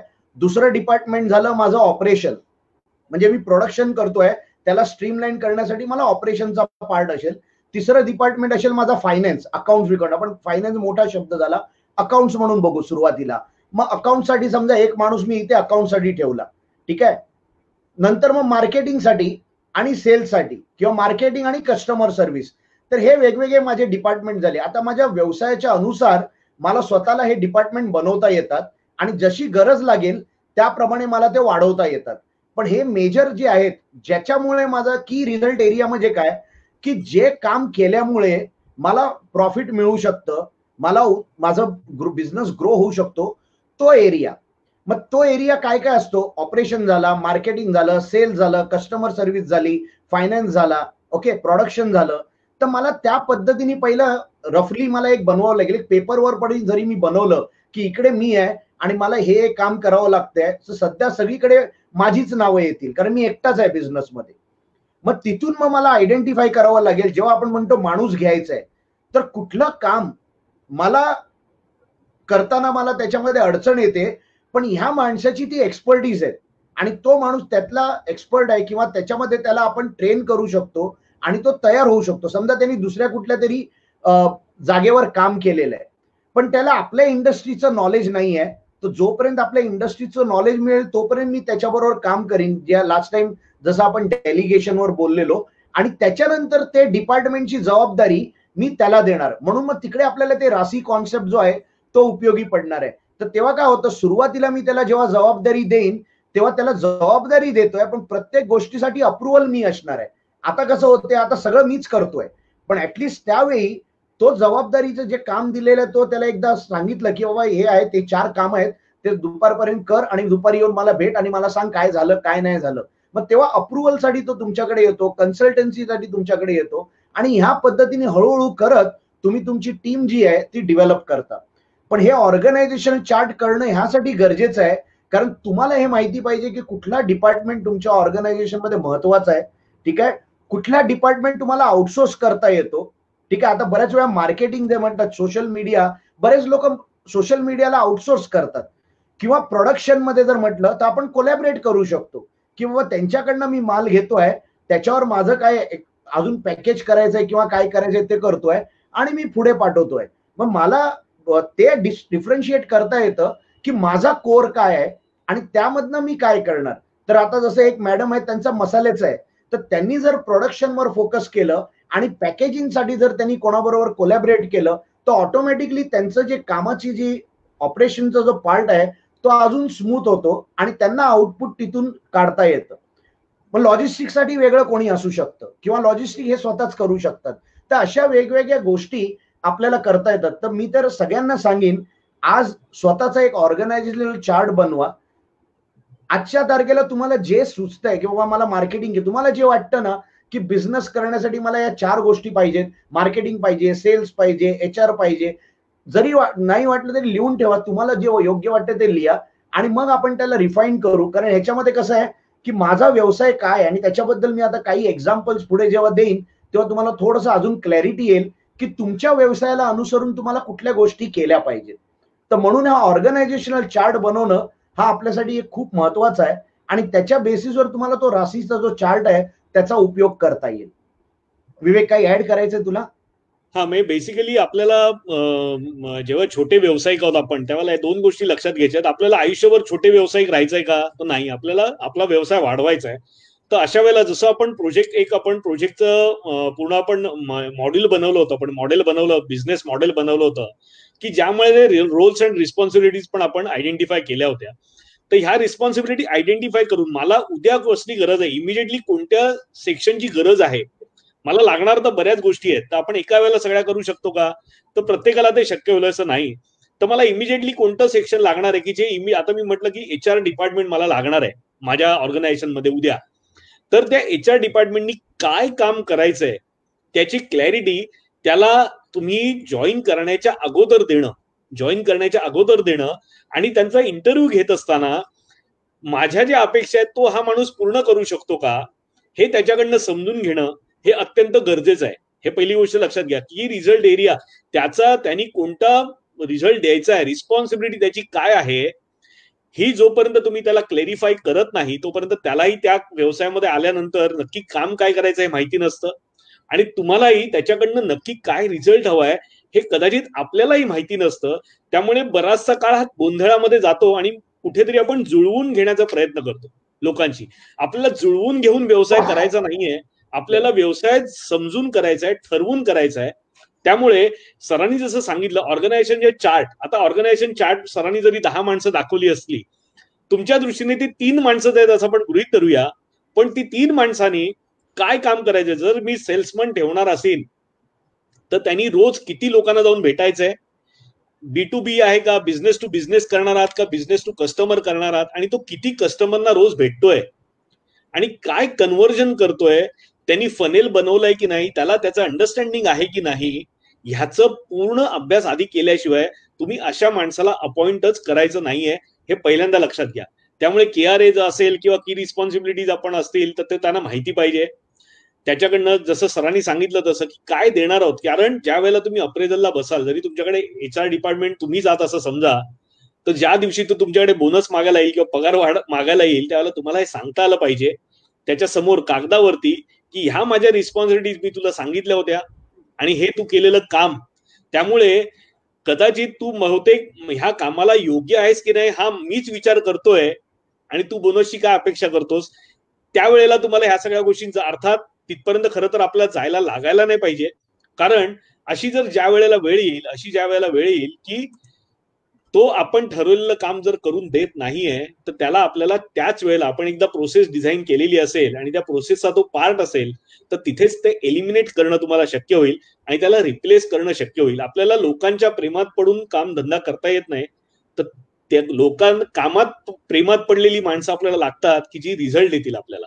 त्याच्यामुळे त्यांनी काय करायचंय, एचआरचं काम हे तेवढंच महत्वाचं आहे की त्याचा काय त्याच्या रिस्पॉन्सिबिलिटी असणार आहेत माणसाच्या. तुम्ही कोणताही माणूस घ्या, एखादा शेफ असेल तर त्यांनी काय काम करायचंय, किती ते किती काम करायचंय, कोणत्या कोणत्या सेक्शन मध्ये काम करायचंय आणि कोणत्या पिरियडमध्ये त्यांनी किती महत्वाचं काम करायचं हे त्याला माहिती पाहिजे. तुम्ही छोटासा जर एखादं मॅन्युफॅक्चरिंग मध्ये मॅनेजर ठेवत असाल तर त्यांनी कोणत्या गोष्टी बघायच्या आहेत, तुम्ही जर प्रोसेस डिफाईन केली आहे तर त्यांनी ती प्रोसेस नीट होते की नाही हे डिफाईन केलेली पाहिजे, हे त्याला कामावर ठेवण्याच्या अगोदर तुम्हाला सांगावं लागेल. तर पहिल्यांदा ह्या पॅराडाईम मधून आपल्याला बाहेर यावं लागेल की मी आधी माणूस शोधीन आणि मग त्याला जमेल ते काम देईन. तर तसं केलं तर कुठेतरी हा स्पीड आपल्याला गाठणं शक्य होणार नाही. आपल्याला जसं आपण दही अंडीचं नेहमी उदाहरण डोळ्यासमोर ठेवूया, दही अंडीला खालच्या थराला बलवान माणसं ठेवली जातात, मग त्याच्यानंतर थोडीशी कमी शक्ती असलेली, हे आपण करू शकतो. खालच्या थराला आपण बारीक माणूस ठेवतो का, तर नाही ठेवत, मग तो आपला घरचा असला तरी नाही ठेवत. तसंच आपण एकदम वरच्या थराला एकदम बलवान माणसाला की ज्याचं खालती 40 किलो वजन आहे आणि आपण दही अंडीच्या वरच्या थराला 100 किलोचा माणूस ठेवू का, माझा भाऊ असेल तरी मी ठेवणार नाही. कारण मला दही अंडी पूर्ण करण्यामध्ये इंटरेस्ट आहे, त्या विजन पर्यंत पोहोचण्यामध्ये इंटरेस्ट आहे. तर हे लक्षात घ्या आणि ही काळजी प्रत्येकाने घ्यायची. सर अजून काही ऍड करायचे, काही प्रश्न आलेत नाही तर ते मी विचारतो तुम्हाला. हो, मला एक एक एक एक एक्झाम्पल म्हणजे एक सोपं उदाहरण सुचलं मला. मी त्या व्यक्तीला पगार कसला देतोय, कुठल्या गोष्टीचा पगार देतोय आणि ही क्लॅरिटी असेल ना तर तुम्हाला बरोबर रोल डिफाईन करता येतो. बऱ्याच वेळा अडचण काय होते, तू सांगितल्यासारखं आपण आधी माणूस घेतो आणि नंतर मग त्याला काम सोपवतो, कारण आपल्यालाच माहित नसते की याच्याकडनं काय करून घ्यायचं. मग तुम्ही त्याला KRA बद्दल विचारू नाही शकत. आणि जर तुम्हाला लक्षात असेल, गेल्या वेळी जो आपण तो चार्ट बघितलेला, जो पोटेन्शियल आणि रिझल्टचा, जेव्हा माणूस आपल्याकडे येतो, जसं आपल्या अपेक्षा असतात तसं त्याची पण अपेक्षा असते आणि सुरुवातीला तो खूप जोश दाखवतो आणि जेव्हा त्याच्या अपेक्षा जे आहेत त्या कुठे फुलफिल होत नाही किंवा त्याला जे सांगितलेलं काम आहे मग तो तिथे बोलतो की हे मला आधी सांगितलं नव्हतं, हे सांगितलं असतं तर मी केलंच नसतं, मी जॉईनच झालो नसतो, माझं दुसरीकडे पण होणार होतं पण तुम्ही मला हे सांगितलं म्हणून मी जॉईन झालो. आणि तिकडे मग कॉन्फ्लिक्ट सुरू होते. तर ती होऊ नये म्हणून आपल्याला हे करणं खूप गरजेचं आहे आणि हे क्लॅरिटी जेवढी तुमच्याकडे असेल तेवढं तुम्हाला पुढे जाऊन त्रास होणार नाही. नाहीतर जसं तुम्हाला सांगितल्यासारखं कधी कधी ही माणसं जी असतात ही सुरुवातीला आपल्या बरोबर खूप चांगल्या पद्धतीने जुळवून घेतात आणि नंतर मग हेच आपल्याला कुठेतरी आपल्यासाठी त्रासदायक होतात आणि मग ह्यांना असं वाटायला लागतं की शेट आहे, शेट माझ्याशिवाय यांचं काहीच होत नाहीये आणि मीच इकडचा शेट आहे. असं बऱ्याच ठिकाणी हा अनुभव आलेला आहे. प्रत्येक जनरली जे छोटे उद्योजक आहेत त्यांना ह्याचा त्रास होतो आणि त्याच्यामुळे बिझनेस जो आहे तो अफेक्ट होतो. म्हणून ते होऊ नये ह्याच्यासाठी एक प्रॉपर आपण सिस्टमनी जर काम केलं, सुरुवातीला थोडंसं आपल्याला अडचण येऊ शकते पण लॉंग टर्म साठी हे खूप बिझनेसच्या दृष्टिकोनातून हे खूप उपयोगी आहे. आणि आपल्याला आवडतं म्हणून आपण जेव्हा त्या माणसाला घेतो आणि त्याच्याकडे त्याचं कौशल्य नसेल तर बऱ्याच वेळा काय होतं, आपण ते कौशल्यासाठी त्या माणसाला घेतो आणि त्याच्या वागणुकीसाठी आपण त्याला काढतो. तर आपल्याला या दोन्ही गोष्टी मॅच करता आल्या पाहिजेत आणि त्याची क्लॅरिटी जर त्याला दिली तर माणूस लॉंग टर्म टिकू शकतो. आणि विवेकने मगाशी सांगितल्यासारखं जर तो व्हॅल्यूशी कनेक्टेड असेल तर तो रिझल्ट देणार आहे, नाहीतर मग तो आपल्याला पुढे जाऊन अडचणीत टाकणार आहे. ह्याची क्लॅरिटी ठेवूनच आपल्याला काम करून घ्यायचं आहे. सो हा महत्वाचा मुद्दा होता. एक प्रश्न आला की any views on customer experience management in business today. Customer experience management, customer experience management संबंधित नाही हा विषय, पण आपण घ्यायला मला वाटतं पण कस्टमर रिलेशनशिप बद्दल बोललोय. कस्टमर एक्सपिरियन्स मॅनेजमेंट मी आता माझे काही स्लाइड्स झाल्यानंतर ह्याच्यावर खूप सुंदर एक्सपिरियन्स कसा आहे काय त्याचं मी उदाहरण देतो आणि तुम्हाला कळणार की कस्टमरचं, कारण आपल्या पुढच्या टॉपिकसाठी तो खूप कनेक्टिंग आहे, खूप महत्वाचा विषय आहे. पण आपण त्याला घेऊ. मी काही स्लाइड्स आहेत पुढे, ते थोडेसे आधी दाखवून घेतो. दिसतात आहेत का स्लाइड्स? स्लाइड्स दिसत नाही. ओके, दिसत नाही. मग मी काही एक्झाम्पल देतो. थोडंसं मला वाटतं नेटवर्कचं थोडं हे असल्यामुळे जेव्हा आपण ऑपरेशन म्हणतो, खास करून छोटे उद्योजक जेव्हा ऑपरेशनचा जेव्हा आपण विचार करतो आणि बिझनेससाठी याचं महत्व काय हे जर आपण बघतोय तर बिझनेसला वेगवेगळे जे आपले प्रोसेसेस असतात, रोजच्या रोज करणारी जी रिपीटेड कामं असतात, त्याला करण्यासाठी काय गोष्टी लागतात. तर आपण एक उदाहरण घेऊ. जर समजा आता हे आलं कुठून ऑपरेशनचं, थोडंसं आपण जर बघितलं ना, की एक असा उद्योजक होता एली विटनी म्हणून. तर त्याला जेव्हा काही अडचणी आल्या, असेंब्ली लाईन मध्ये काही अडचणी आल्या, तेव्हा त्यांनी याच्यावर बोलतो ना, necessity is a mother of all इन्व्हेन्शन्स. मग जेव्हा आपल्याला त्याची गरज असते ना, तेव्हा ऑटोमॅटिकली आपण कुठून ना कुठून त्याचा मार्ग शोधून काढतो. आणि म्हणून ते लोक जेव्हा कॉटनचे काही प्रोडक्ट्स बनवायचे आणि मार्केटमध्ये त्याला लवकरात लवकर पोहोचवण्यासाठी त्यांना काय केलं पाहिजे, कसं केलं पाहिजे, याच्यावर त्यांना काही मिळत नव्हतं आणि बरेचसा माल उशिरा पोहोचल्यामुळे त्याचं नुकसान खूप होत होतं. आणि म्हणून मग तेव्हा हा कॉन्सेप्ट निघाला की तेव्हा काय, जे लोक प्रॉडक्ट बनवतात तेच याच्यावर विचार करत होते. आणि जेव्हा झालं तेव्हा हा जो प्रोसेस जो होता त्याच्यामध्ये की तुम्हाला व्यवसाय वाढवायचा आहे तर प्रोडक्शन वाढवावं लागेल. ओके, कस्टमर्स तुमचे वाढवावे लागतील. मग हे करण्यासाठी तुम्हाला तुमचं ऑपरेशन म्हणजे ऑर्डर आली पण ती टाइमावर जर तुम्ही डिलिव्हर नाही करू शकलात तर त्याचा काहीच उपयोग होणार नाहीये. तर तुम्हाला त्या सगळ्या गोष्टी मॅच करण्यासाठी तुमचं ऑपरेशन जे आहे ते प्रॉपर मेंटेन करणं, हे करणं गरजेचं आहे. तर एक असतं की जिथे मी जर प्रॉडक्ट बनवत असलो तर मला कुठल्या गोष्टीचं लक्ष ठेवावं लागेल की बाबा मी हे काम करत असताना मला पुढे जाऊन कुठली अडचण आली नाही पाहिजे आणि माझ्या डिलिव्हरी अफेक्ट झाली नाही पाहिजे. मला हा प्रॉडक्ट ज्या दिवशी मी हे केलाय, माल माझा टाइमावर आला पाहिजे, रॉ मटेरियल माझं टाइमावर आलं पाहिजे, माझं त्याला जो माझा डाऊन टाइम आहे, डाऊन टाइम म्हणजे मशीन चालू झाल्यानंतर आउटपुट निघूपर्यंत एवढा वेळ लागतो, तर मध्ये कुठे काही अडचण आली नाही पाहिजे आणि एवढ्या दिवसात माझा माल जो आहे तो तयार होऊन बाहेर निघाला पाहिजे. हा एक झाला प्रॉडक्ट रिलेटेड मध्ये. आता बरेचसे लोक रिटेलमध्ये आहेत. आता रिटेलमध्ये ऑपरेशनचा उपयोग कुठे होतो, तर रिटेलमध्ये जेव्हा आपण बघतोय की इन्व्हेंटरी, आपली इन्व्हेंटरी एकदम परफेक्ट आहे की नाही. बऱ्याच वेळा आपण गिराईक येतात आणि आपल्याकडे मालच नसतो आणि आपण बोलतो नाही 2 दिवसांनी येणार, 5 दिवसांनी येणार आणि गिराईक दुसऱ्यांदा परत येतो आणि तेव्हा पण माल आलेला नसतो आणि मग सगळा गोंधळ होतो आणि तो गिराईक जो आपला तुटतो आणि तो दुसरीकडे नाराज होऊन मग दुसरीकडे जातो. त्याचप्रमाणे रेकॉर्ड्स ठेवणं, गेल्या वर्षी माझा ह्यावेळी किती धंदा होता, कशा पद्धतीने मला काय अजून केलं पाहिजे. मग आपल्याला जर समजा रिटेलमध्ये जर मला काही स्कीम आणायची असेल किंवा काय आणायचं असेल किंवा धंदा वाढवण्यासाठी आपल्याला हे करावं लागेल. हे पावसाळ्यामध्ये जे सेल विल लावतात किंवा इयर एंड सेल लावतात, तो ऑपरेशनचाच पार्ट असतो की कसं धंद्याला वाढवण्यासाठी काय गोष्टी आपल्याला केल्या पाहिजेत. ओके, जे तुम्ही गेलात रिटेलमध्ये तर बरेचसे तुम्हाला ठिकाणी तुम्हाला तो जो शेल्फ जो असतो तो रिकामी असतो. आता रिकामी शेल्फ बघितल्यानंतर लोक काय होतात, नेगेटिव्ह होतात. मग तिकडे आपल्याला कसे प्रॉडक्ट डिस्प्ले करता येतात, त्याला विंडो ड्रेसिंग जे म्हणतो आपण, कशा पद्धतीने आपण प्रॉडक्ट डिस्प्ले करायचे जेणेकरून लोक तिकडे अट्रॅक्ट होतील आणि तिथून ते हे घेतील. आता बऱ्याच ठिकाणी लोकांचे एक एक्झाम्पल म्हणून देतो, रिटेलमध्ये काही ठिकाणी ते लोक आहे ना वेगवेगळ्या जॅमचे सॅम्पल ठेवतात, म्हणजे एक 17-18 जॅमचे सॅम्पल ठेवतील आणि एका शेल्फवर आहे ना फक्त 4च सॅम्पल ठेवतात. आता लोकांची सायकोलॉजी कशी आहे माहितीये, जिकडे जास्त जामचे सॅम्पल आहेत दिसतात आहे ना तिकडे जाऊन ते फक्त टेस्ट करतात आणि ऍक्च्युअल खरेदी जिकडे 4 आहे ना तिथूनच घेतात. कारण जिकडे जास्त सॅम्पल आहे तिकडे गेल्यानंतर हे टेस्ट कर ते टेस्ट कर, ते कन्फ्युज होतात आणि शेवटी त्यांचं सायकोलॉजी काय, जाऊ दे आपल्याला जे समजते ना तेच घ्या, आणि नेमकं त्याला 4 मध्ये येऊन ते घेऊन जातात. म्हणून ते स्ट्रॅटेजिकली त्या लोकांनी रिटेलमध्ये आहे ना काही गोष्टी ते बरोबर स्ट्रॅटेजिकली ठेवतात जेणेकरून त्यांना जे खपवायचं आहे तेच माल ते खपवतात बरोबर आणि बाकीचं मग ते सेलवर आणि याच्यावर ते काढतात. तर ह्या गोष्टी आपल्याला करता आल्या पाहिजेत. तुमचा कस्टमर जो आहे तो कुठल्या आयटमसाठी पैसे द्यायला तयार आहे ते आयटम त्याला समोर दिसले पाहिजेत, त्याच्या नजरेत राहिले पाहिजेत, तेव्हा त्याला ती क्युरिओसिटी असते. आणि म्हणून तुम्ही जर बघितलं छोटे चॉकलेट्स विकलेट जे असतील मोठ्या मॉलमध्ये गेला तर जिकडे पे करायला जातात तिकडे चॉकलेट्स तुमचे ठेवलेले असतात. कारण लहान मुलं जेव्हा तुमच्या बरोबर असतात आणि ते लाईन मध्ये जेव्हा उभं राहायला लागतं तर ऑटोमॅटिकली त्यांचं लक्ष तिकडे जातं आणि काही न करता ते एक एक्लेअर किंवा काहीतरी ते घेतातच तिथून. आणि ही स्ट्रॅटेजिकली काही गोष्टी रिटेलमध्ये आपल्याला कराव्या लागतात. हा ऑपरेशनचा पार्ट झाला. असाच अजून एक व्यवसाय आहे रेस्टॉरंट. रेस्टॉरंटमध्ये जर बघितलं तिकडे पण इन्व्हेंटरीचा खूप हे असतं, कारण आपला गुड पेरिशेबल गुड असतो, भाजीपाला म्हणा हे म्हणा जे काय असतं ते पेरिशेबल आहे, तर तेवढ्या ह्याच्यामध्ये खपलंच पाहिजे आणि नाही तर मग टेस्ट मध्ये फरक येतो किंवा मग तो वेस्ट होतो. तर आपल्याला त्या गोष्टी असतात. ठीक आहे, ह्याच्यामध्ये जेव्हा आपण पर्चेसिंग करतो तर आपल्याला भाव, आता बऱ्याच वेळा भाजीपाल्याचा आता तुम्हाला प्रत्येकाला माहिती आहे भाव उतार चढ असतो. तर कुठल्या टायमाला कुठली भाजी घ्यायची आणि कसं करायचं हे हॉटेलमध्ये खूप याच्यासाठी महत्वाचं आहे. दुसरी गोष्ट म्हणजे कस्टमरला जो एक्सपिरियन्स आपण देतोय तो एक्सपिरियन्स देताना आपल्याला प्रत्येक गोष्ट ती त्या पद्धतीनेच दिली पाहिजे.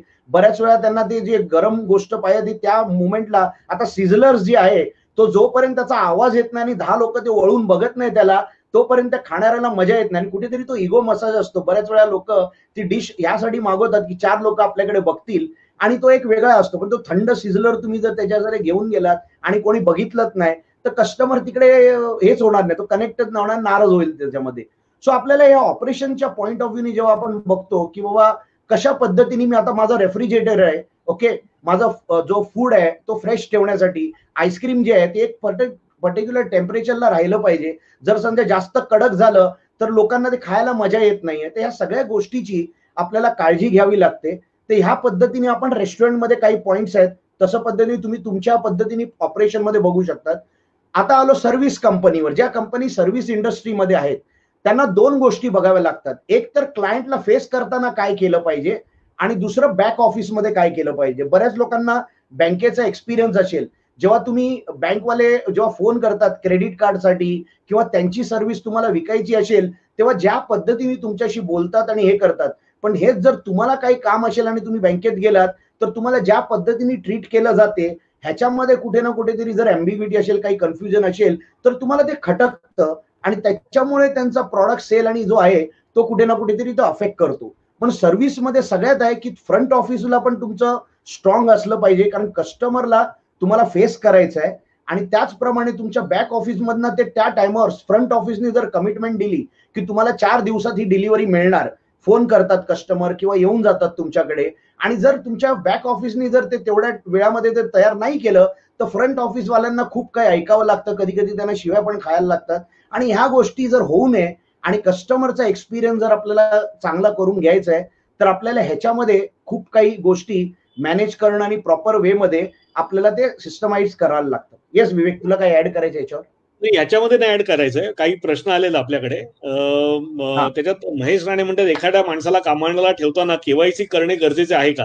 अगदीच गरजेचं आहे. हे अगदी बेसिक झालं. केवायसी शिवाय आपल्याला काही काम पुढे करता येत नाही, कारण मुळात तो ट्रस्टवर्दी आहे की नाही हे समजून घ्यायला लागेल. आणि हे केवायसीची जी पद्धत आहे ना, ह्याची स्टेज प्रत्येक पोस्ट प्रमाणे वाढत जाते. म्हणजे ह्याच्यापेक्षा जेव्हा महत्वाचं तुम्हाला माणसं जेव्हा अपॉइंट करायची असतात तेव्हा त्याचा बॅकग्राऊंड चेकही करावा लागतो. केवायसी जर झालं हे फक्त डॉक्युमेंटेशन लेवलला, पण जिथे बॅकग्राऊंड चेक की त्या जो आधी जिथे कंपनीत कामाला होता तिथे प्रॉपर फोन करून किंवा त्यांनी जर काही रेफरन्स दिलेले असतील त्या रेफरन्सला फोन करून त्याचा बॅकग्राऊंड चेक केला जातो. आणि त्याच्यापेक्षा जेव्हा क्रिटिकल माणसं जेव्हा ठेवायची असतात तर त्याला प्रॉपर कॉर्पोरेट रिसर्च करणारी अशा एजन्सीज आहेत ज्या अक्षरशः डिटेक्टिव्ह सारखं काम करत असतात. आणि त्या माणसात त्या पूर्ण त्याची त्यांनी जर सीव्ही त्याचा जर एक 4 पानाचा सीव्ही असेल तर त्याच्या अगेन्स्ट 40 पानाचा रिपोर्ट अशा कंपनी तुम्हाला देतात आणून की बाबा ह्या माणसाबद्दल आम्ही ही माहिती काढलेली आहे. तर ह्या पद्धतीचं नुसतं केवायसी करून चालत नाही. जे कामाचं ज्याचं जे स्वरूप असेल छोटं आणि मोठं, ह्या गरजा आणि ह्या टेक्निकल विषय झाल्या. आपण आता जो काही डिस्कस करत होतो तो तुम्हाला त्याच्याकडे काय काम करून घ्यायचंय, कसं करून घ्यायचंय ह्याच्याबद्दल बोलत होतो. पण येस महेशजी तुमचं अगदी बरोबर आहे. केवायसी आहेत किंवा त्या पद्धतीने कोणत्या पद्धतीने त्याला कामाला ठेवायचं याच्यासाठी तो किती लायक आहे हे समजूनही घेणं हे तितकं गरजेचं आहे. आणि अभिजित कदम विचारतायत हु हॅज मोर पॉवर, HR और मॅनेजर? हु हॅज हा मोर पॉवर? सगळ्यात छोट्या आणि मोठ्या ऑर्गनायझेशन मध्ये चॅलेंज कुठे येतो, मोठ्या ऑर्गनायझेशन मध्ये रोल डिफाईन केलेला असतो. म्हणून मगाशी मी जे सांगितलं की समजा HR आहे आणि HR मॅनेजर आहे, तर HR मध्ये रोल्स वेगवेगळे असतात. HRचा रोल हे असतो की बाबा तो जो आहे तो व्यक्तीला रिक्रूट करणार, पण अप्रुव्हल देण्याची रिस्पॉन्सिबिलिटी जी आहे ती जर मॅनेजरकडे असेल आणि जर आधी डिफाईन केलेली असेल तर तुमच्यासाठी सोपं होतं. आणि सगळ्यात मोठा गोंधळ हाच होतो, HR वाला जर रिक्रूट करतो, मॅनेजर त्याला रिजेक्ट करतो, किंवा मॅनेजरला जर तो पसंत आला तर मग HR ला तो बायपास करतो. आणि हे रोल डिफाईन न केल्यामुळे होतं. म्हणून तुम्ही छोटी ऑर्गनायझेशन असली किंवा मोठी असली, तुम्हाला हे आधी जर केलं तर नंतर तुम्हाला हा चॅलेंज येणार नाही. येस, नाही थोडक्यात सांगायचं तर process is more powerful than HR और मॅनेजर. सो तुमची प्रोसेस किती पॉवरफुल आहे ह्याच्यावरती HR पॉवरफुल आहे की मुळात HR आणि मॅनेजरनी पॉवरफुल असण्याची गरज नाही. तुमची प्रोसेस जो आहे त्या प्रोसेसला तो बायपास करून जर तो त्याची पॉवर दाखवत असेल तर कदाचित ते ऑर्गनायझेशनच्या दृष्टीने योग्य नाही. त्यामुळे मुळात तुमची प्रोसेस जी आहे ती पॉवरफुल असणं गरजेचं आहे. तर असे प्रश्न आपल्याला कदाचित ऑर्गनायझेशनच्या लेवलला येणार नाही. अजून काही प्रश्न आहे? आतापर्यंत जे जे काय आपण समजून घेतलंय हे सगळ्यांना पटतंय, त्यांना समजतंय सगळं आणि योग्य वाटतंय का? तर पटापट कमेंट करा. सर अजून काय ऍड करायचंय का आपल्याला? हा, एक माझ्याकडे अजून एक नवीन इंडस्ट्री होती डिजिटल. आज सगळेच लोक डिजिटलवर आहेत आणि काही प्रश्न डिजिटल रिलेटेड पण आलेले. तर त्या इंडस्ट्रीमध्ये पण ऑपरेशन आणि ऍडमिनचा कसा रोल असतो, कारण इकडे कसं असतं, इकडे डिजिटलमध्ये आहे ना पर्सनल एक्सपर्टीजवर सगळं अवलंबून असतं. तर बऱ्याच वेळा कसं असतं, तुमची क्रिएटिव्हिटी किती आहे त्याच्यावर गोष्टी अवलंबून असतात. आणि बऱ्याच वेळा क्रिएटिव्ह माणूस जो असतो तो थोडासा सोशल मध्ये तो कुठेतरी कमी पडत असतो. आणि जर त्या क्रिएटिव्ह माणसाला जर समजा आपण एक जबाबदारी दिली ऑर्गनायझेशन मध्ये, तर तिकडे थोडेसे मतभेद आणि ह्याच्यावर खूप जास्त चॅलेंज येतो, कारण तो क्रिएटिव्हच्या पॉईंट ऑफ व्ह्यूनी सगळ्या गोष्टी बघत असतो. तर इकडे काय होतं की बऱ्याच वेळा इथे जेव्हा आपण बघतो की आपण कुठलाही प्रोजेक्ट येतो आपल्याकडे किंवा आपल्याला कुठली गोष्ट करायची असेल, तर ह्याच्यामध्ये तुम्ही जर समजा साईट्स बघा, ऍप्स बघा किंवा टूल्स बघा, इकडे एक माणूस काम नाही करत, इकडे टीम काम करत असते आणि एका माणसामुळे त्या टीमला अफेक्ट होऊ शकतो. म्हणून डिजिटल याच्यामध्ये बदल पण एवढा फास्ट होतोय की तुम्ही जे 2 दिवसाआधी जी टेक्नॉलॉजी याच्याबद्दल बोलतायत ती आउटडेटेड होते आणि नवीन काहीतरी येतं आणि कस्टमर ते घेऊन आल्यानंतर आपल्याकडे वेळ नसतो आणि आपल्याला बऱ्याच वेळा ते रिडिझाईन करणं आणि त्याच्यावर परत काम करणं हे खूप महत्वाचं असतं. म्हणून आपल्याला ऑन द टोज त्याच्यावर राहावं लागतं आणि त्याप्रमाणे आपल्याला त्या गोष्टी कळाव्या लागतात. तर बऱ्याच वेळा इकडे जेव्हा एम्प्लॉईज असतात तर बऱ्याच वेळा इथे कसं फ्रीलान्सर जास्त करून असतात याच्यामध्ये, जे एक स्पेसिफिक रोल त्यांचा असतो ते करतात. म्हणजे कोणीतरी नुसतं जावाचं कोडिंग करेल किंवा कोणीतरी अजून फक्त डिझायनिंग पार्टमध्ये तो बघेल, मग त्याला बॅक इंटिग्रेशन करण्यासाठी वेगळी टीम असते. ह्यांचं सिंक्रोनायझेशन जर प्रॉपर नाही झालं तर मग आपल्याला गोंधळ होऊ शकतो, कारण डिजिटल थोड्या वेगळ्या लेवलला ऑपरेट करतं. कारण बऱ्याच वेळा ते बॅकएंड मध्ये बऱ्याचशा गोष्टी असतात जे फ्रंट एंडला दिसत नाही. म्हणून डिजिटलमध्ये बॅकएंड स्ट्रॉंग करणं जास्त गरजेचं आहे. बॅकएंडचा तुमचं ऑपरेशन जर स्ट्रॉंग असेल तर फ्रंट एंडवर तुम्हाला ते कामाला येतं. बाकीच्या इंडस्ट्रीमध्ये तुम्हाला फ्रंट एंड स्ट्रॉंग करावा लागतो, जेणेकरून मग बॅकएंडला त्याचा उपयोग होऊ शकतो. तर अशा बऱ्याचशा गोष्टी आहेत. आता तुमच्या बिझनेसच्या पॉईंट ऑफ व्ह्यूनी जसं मी सांगितलं की पहिलं कुठल्याही व्यक्तीकडनं त्याला आपण कुठल्या कामाचा पगार देतो हे पहिलं आपल्याला क्लिअर असलं पाहिजे. त्याची जबाबदारी जी आहे तो कशा पद्धतीने पार पाडतोय. आता मगाशी जे केवायसीचं आलं, ऑर्गनायझेशन मध्ये लोक केवायसी बघत नाहीत, त्याच्यामध्ये रेफरन्स चेक बघतात. जी टर्मिनॉलॉजी वापरली जाते त्याला रेफरन्स चेक म्हणतात. आणि रेफरन्स चेक पण आपण कोणाकडनं करायचा?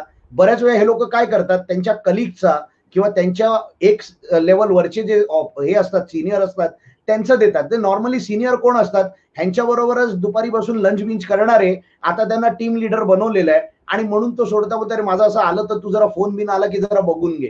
म्हणून आपल्याला एक 2 लेवल वरती आपल्याला चेक करणं किंवा एक वेगळ्या पद्धतीने आपल्याला कधी कधी प्रॉक्सी कॉल करून आपल्याला चेक करणं किंवा त्यांना आपण हे सांगू शकतो की बाबा आम्ही हे जे आहे तुमच्या जुन्या कंपनीच्या याच्यामध्ये HR बरोबर आम्ही बोलून आम्ही त्यांना विचारतो किंवा काय आहे कसं आहे.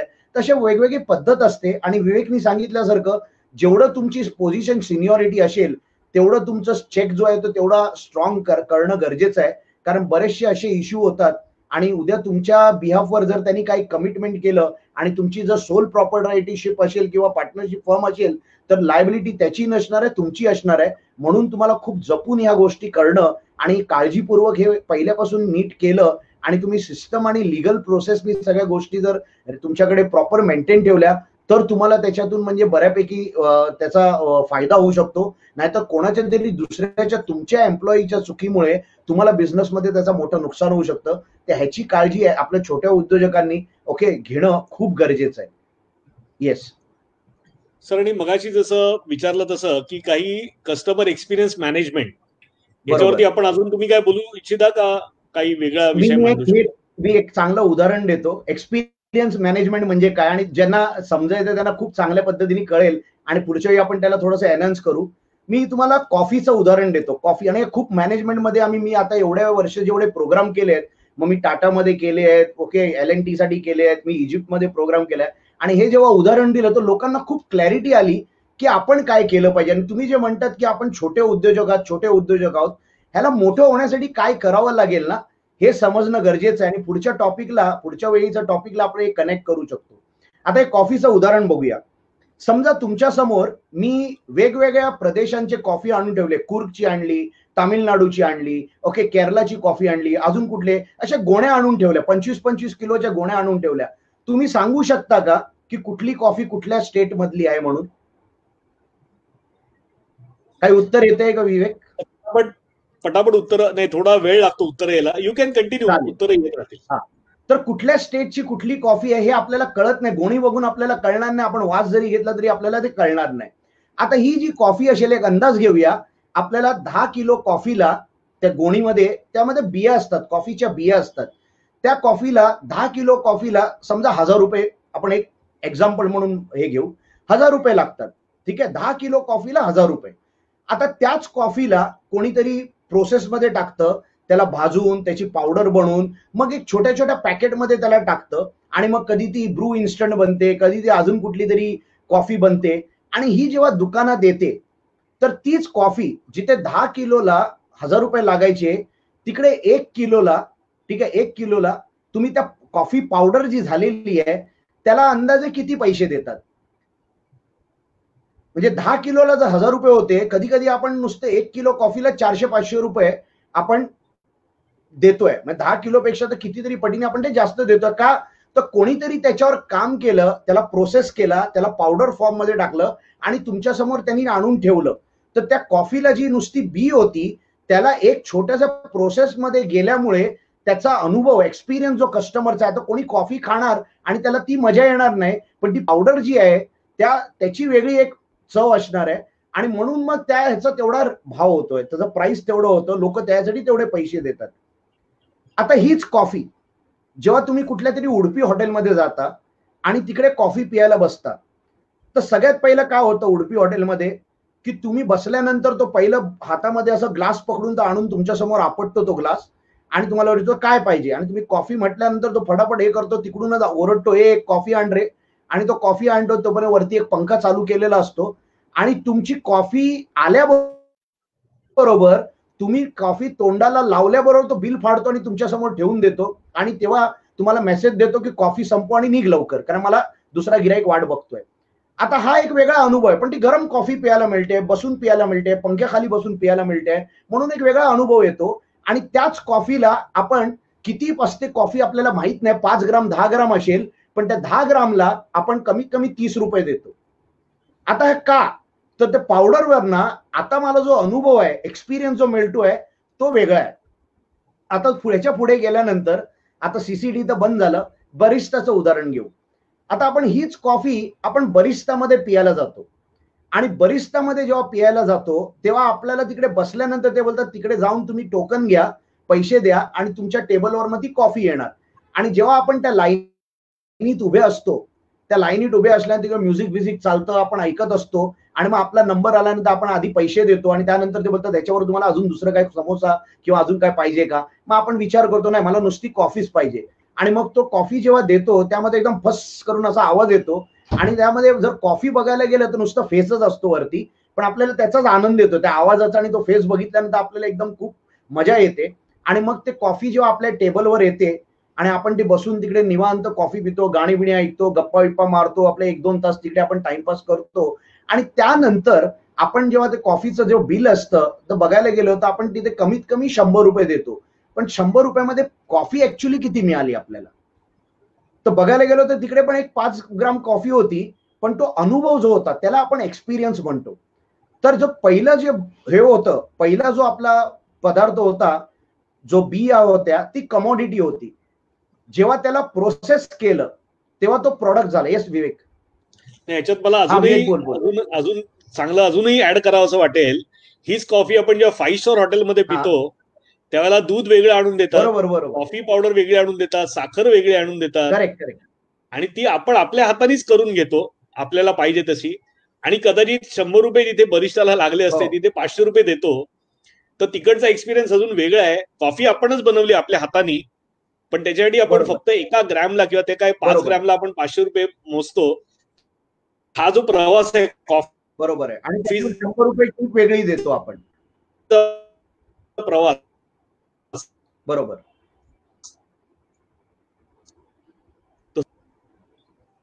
हा, येस, गो अहेड म्हणून मी सर. सांगत होतो की पहिलं जे बी असते तेव्हा तो कमॉडिटी आहे. जेव्हा त्या पावडरमध्ये कोणी त्याला बेक करून पावडर बनवतो तेव्हा तो प्रॉडक्ट बनतो. प्रॉडक्ट बनल्यानंतर जेव्हा आपण ते उडपीमध्ये जातो तेव्हा तो सर्व्हिस बनतं.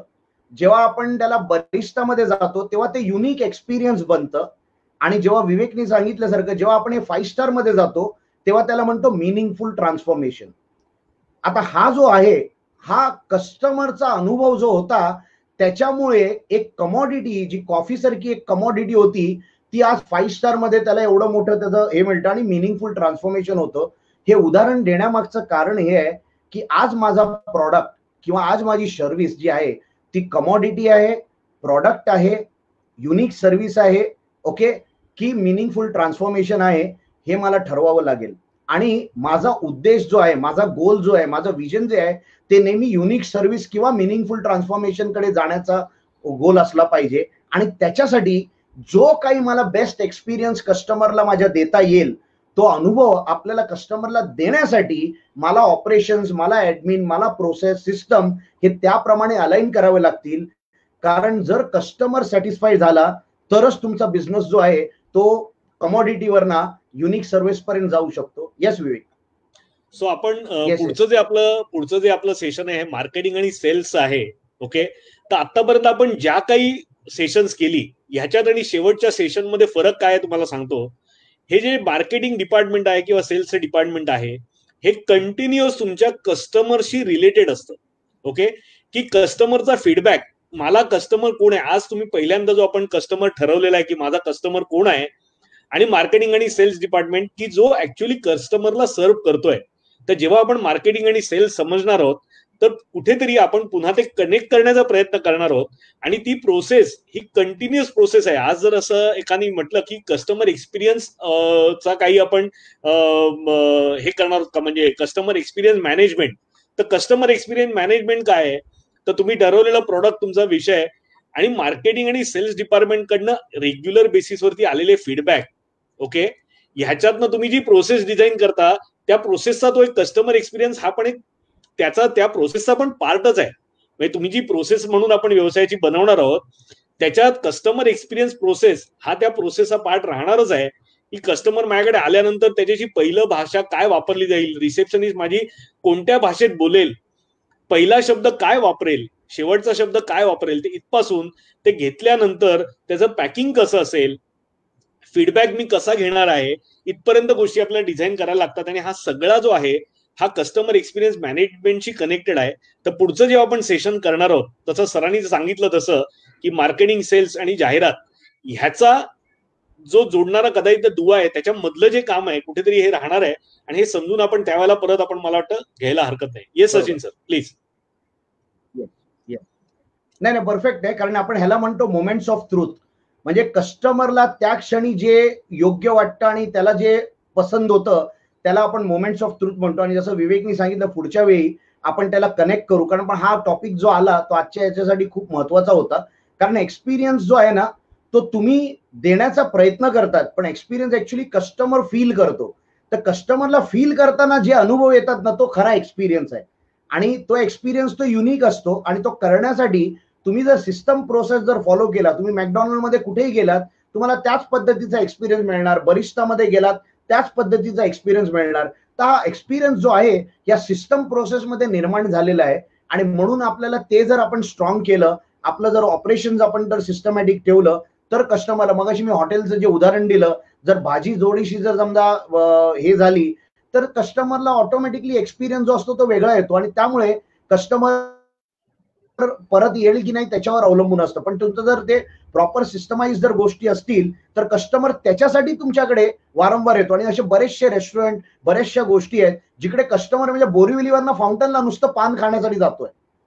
कारण एक्सपिरियन्स त्याला तिकडे मिळतोय. तो एवढं 1 तास तिकडे तो स्पेंड करेल पण ते पर्टिक्युलर जागेवर जाऊनच ती गोष्ट तो घेणार. कारण तो अनुभव जो त्याला मिळालेला आहे तो त्याला दुसरीकडे कुठे मिळत नाहीये. म्हणून कस्टमर फीडबॅकवर तुमचं बरंच काही अवलंबून असतं. आणि कस्टमरच्या फीडबॅकवर तुमची मार्केटिंग, सेल्स आणि तुमची कस्टमर स्ट्रॅटेजी ही बनते. म्हणून जेवढं तुम्हाला तुम्ही ग्राउंडेड असणार, जेवढं तुमचं कान डोळे जेवढे उघडे असतील तेवढं तुम्हाला ह्याचा फायदा होणार. आणि म्हणून मी लास्ट टाइम पण सांगितलं हा रिअल टाइम डेटा आहे आणि जेवढा डेटा तुमच्याकडे स्ट्रॉंग असेल तेवढं तुम्हाला त्याचा फायदा होणार आहे. येस विवेक, मध्येच तू नाही, आपण काही हे झालं, प्रश्न नेटवर्कचा असतील, काही इश्यू होता. हा काही थोडा इश्यू झाला. सो काही नेटवर्कचा प्रॉब्लेम आहे आपल्याकडे, आणि काही प्रश्न जर असतील तर पटापट विचारा. म्हणजे ह्या अनुषंगाने, म्हणजे आजचा जो सेशन आहे त्या अनुषंगाने काही प्रश्न असतील तर नक्की विचारा, तर तसं आपल्याला पुढे जाता येईल. आणि मी म्हटलं तसं की पुढचं जे सेशन आहे आपलं अत्यंत महत्वाचं आहे, मार्केटिंग आणि सेल्स. तर त्या सेशनला सगळ्यांनी हजर राहा, जास्तीत जास्त लोकांपर्यंत पोहोचवा, आणि काही प्रश्न असतील तर लवकर विचारा. आणि जर आवडलं असेल, सेशन आवडलं असेल आतापर्यंतचं, तर येस म्हणून पाठवा, तर आम्हाला कळेल की नक्की आपण जे काही आता चर्चा केली ते लोकांपर्यंत पोहोचलंय की नाही. आणि तुमचा जो ऑलरेडी एक्झिस्टिंग बिझनेसमध्ये आहात तुम्ही, त्या सगळ्यांनी कस्टमर एक्सपिरियन्ससाठी, HR साठी, किंवा की रिझल्ट एरियाबद्दल, किंवा असं जे जे काही तुम्ही केलं असेल आतापर्यंत, जर काही केलं असेल वेगळं, तर तेही तुम्हाला डिस्क्राईब करायला हरकत नाही. तो विषय म्हणून आपल्याला आता डिस्कशनला घेता येईल. आपल्याकडे काही 10 मिनिटाचा वेळ आहे, तोपर्यंत घेऊया. काही प्रश्न असतील तर प्लीज विचारा.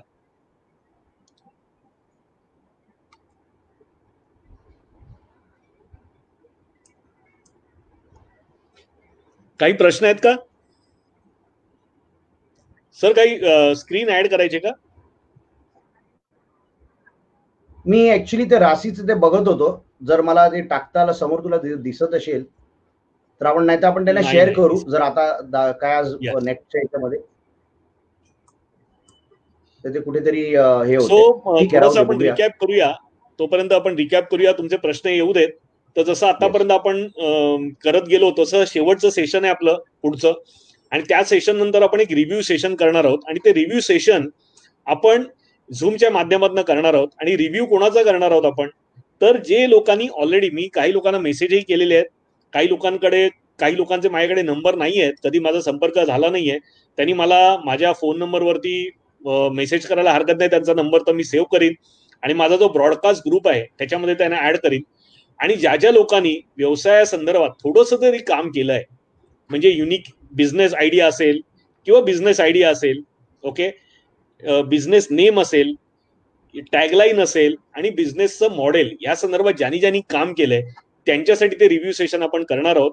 आणि मला मी एक नंबर देतो, माझा पुन्हा नंबर देतो, पर्सनल नंबर आहे, त्याच्यावरती तुमचा नंबर, तुमचं नाव, बऱ्याच जणांचा मी सेव्ह केलेला आहे नंबर, नाव, आणि तुमचा ईमेल आयडी मला पाठवा. आणि आतापर्यंत जे काही काम केलं असेल आणि ह्याच्या आधी तुम्ही केलं नसेल, मला फॉरवर्ड केलं नसेल, तर मला ते फॉरवर्ड करा. तर मी त्यांना माझ्या त्या ब्रॉडकास्ट ग्रुपमध्ये ऍड करीन. आणि झूम सेशन आहे, हे आपण 5-6 लोकांचं असे 2-4 सेशन करणार आहोत. जवळजवळ 40 ते 45 लोक आपल्या रेग्युलर संपर्कामध्ये आहेत, आणि ज्यांनी काही ना काहीतरी केलेलं आहे, काही ना काही काम पाठवलंय. आणि एका वेळेला 40 लोकांना आपण एंटरटेन करू शकणार नाही, त्यांच्या उत्तर प्रश्नांना देऊ शकणार नाही. तर तुम्ही जी काही माहिती दिलेली नसेल तर मला आत्ताही पाठवायला हरकत नाही. मी तुम्हाला नंबर देतोय, 9820096935, 9820096935. विवेक,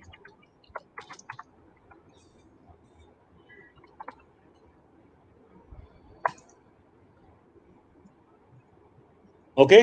सो मी नंबर पाठवलाय, त्याच्यावरती मला माहिती हे पाठवा, तुमची डिटेल्स पाठवा, तर त्यांना मी त्या ग्रुपमध्ये ऍड करीन. आणि ईमेल ऍड्रेस जो आहे तो अशासाठी लागणार आहे, झूम मीटिंग मध्ये तुम्हाला ऍड करून घेण्यासाठी तुमचा ईमेल आयडी आणि नंबर मला लागेल.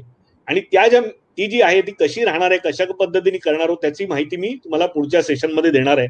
पुढचं सेशन हे आपलं शेवटचं, आपली जी कार्यशाळा आहे याच्यातलं शेवटचं सेशन असणार आहे. तर तुम्हाला काही प्रश्न असतील की जे आधीच्या सेशन मधले सुद्धा काही प्रश्न असतील, तर तुम्ही जर रेडी करून ठेवलेत तर त्या सेशनला आपल्याला विचारता येतील. आपलं ते सेशन कदाचित लांबेल, ओके, कदाचित थोडंसं लांबेल, आणि ते बुधवारीच असणार आहे, येत्या बुधवारी असणार आहे सेशन, ओके. सो शेवटचं सेशन आहे, तर सगळ्यांनी अगदी आपण भेटूया नक्की. आणि त्यानंतर आपलं कोकणवंत व्हा ही जी सिरीज चालू होती, त्याची आपण जवळजवळ 4 का 5 सेशन आधी केली होती, की ज्या कोकणवंत व्हा या सिरीजमध्ये आपण कोकणात करता येऊ शकतील असे छोटे व्यवसाय असे आपण आयडेंटिफाय करून त्याची माहिती त्या क्षेत्रातले जे काही जाणकार व्यक्ती आहेत त्यांच्याकडनं घेत असतो, ओके. कोकणात आपण जास्तीत जास्त लोकांना प्रेरित करण्याचा प्रयत्न करतो की जे कोकणात ज्यांनी शिफ्ट व्हावं, कोकणात जाऊन अख्ख्या जगाला सर्व करावं, हे आपला त्याच्या मागचा उद्देश आहे. तर कोकणवंत व्हा ही सिरीज त्यानंतर चालू होईल, ओके. ज्यांनी आतापर्यंत जी आज कधी सेशन पाहतायत आणि ह्याच्या आधीची सेशन पाहिली नाहीयेत, ते आपलं हे जे फेसबुक पेज आहे त्याच्यात आधी जर तुम्ही गेलात तर तुम्हाला ती सगळी सेशन पाहायला मिळतील. ती काही काळासाठी उपलब्ध आहे, ती कायमची नाहीत. कदाचित ती एका विशिष्ट वेळानंतर आपलं ह्या फेसबुक पेजवरनं ती दिसायची बंद होतील. तर ज्यांना काही अडचणी असतील, डाऊट्स असतील, त्यांनी मागची सेशन जाऊन परत रिफर करायला हरकत नाही.